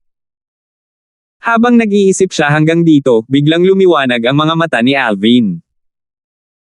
Hindi nagtagal, dumating si Alvin sa malawak na plataporma kung saan matatagpuan ang arena ng buhay at kamatayan. Ngayon, halos tanghali na. Napansin ni Alvin na ang napakalawak na daloy ng mga tao ay umaagos sa paligid ng arena ng buhay at kamatayan. Kahit sa lawak ay maraming hindi pamilyar na mukha. Napakaraming tao sa Megrez Peak. Nagulat si Alvin nang makita niya ang napakaraming tao, dahil halos na puno ng mga taong ito ang buong platform, isang siksikan na madilim na grupo ng mga tao. Bakit hindi pa dumarating sina Alvin at senior brother Blake? Oo, tanghali na, at hindi pa talaga sila dumarating. Lalapit lang siya sa mga tao nang marinig ni Alvin ang gulo ng talakayan. Si Alvin. Sa di nagtagal, may nakapansin kay Alvin. Samantala, ang siksikang tao ay automatikong nagbukas ng landas para kay Alvin, isang landas na patungo sa arena ng buhay at kamatayan. Matapos umakyat si Alvin sa arena ng buhay at kamatayan, ipinikit niya ang kanyang mga mata at nagsimulang magpahinga. Tahimik na naghihintay sa pagdating ni Blake. Salamat po at sinamahan ninyo ako, ingat lagi mga master.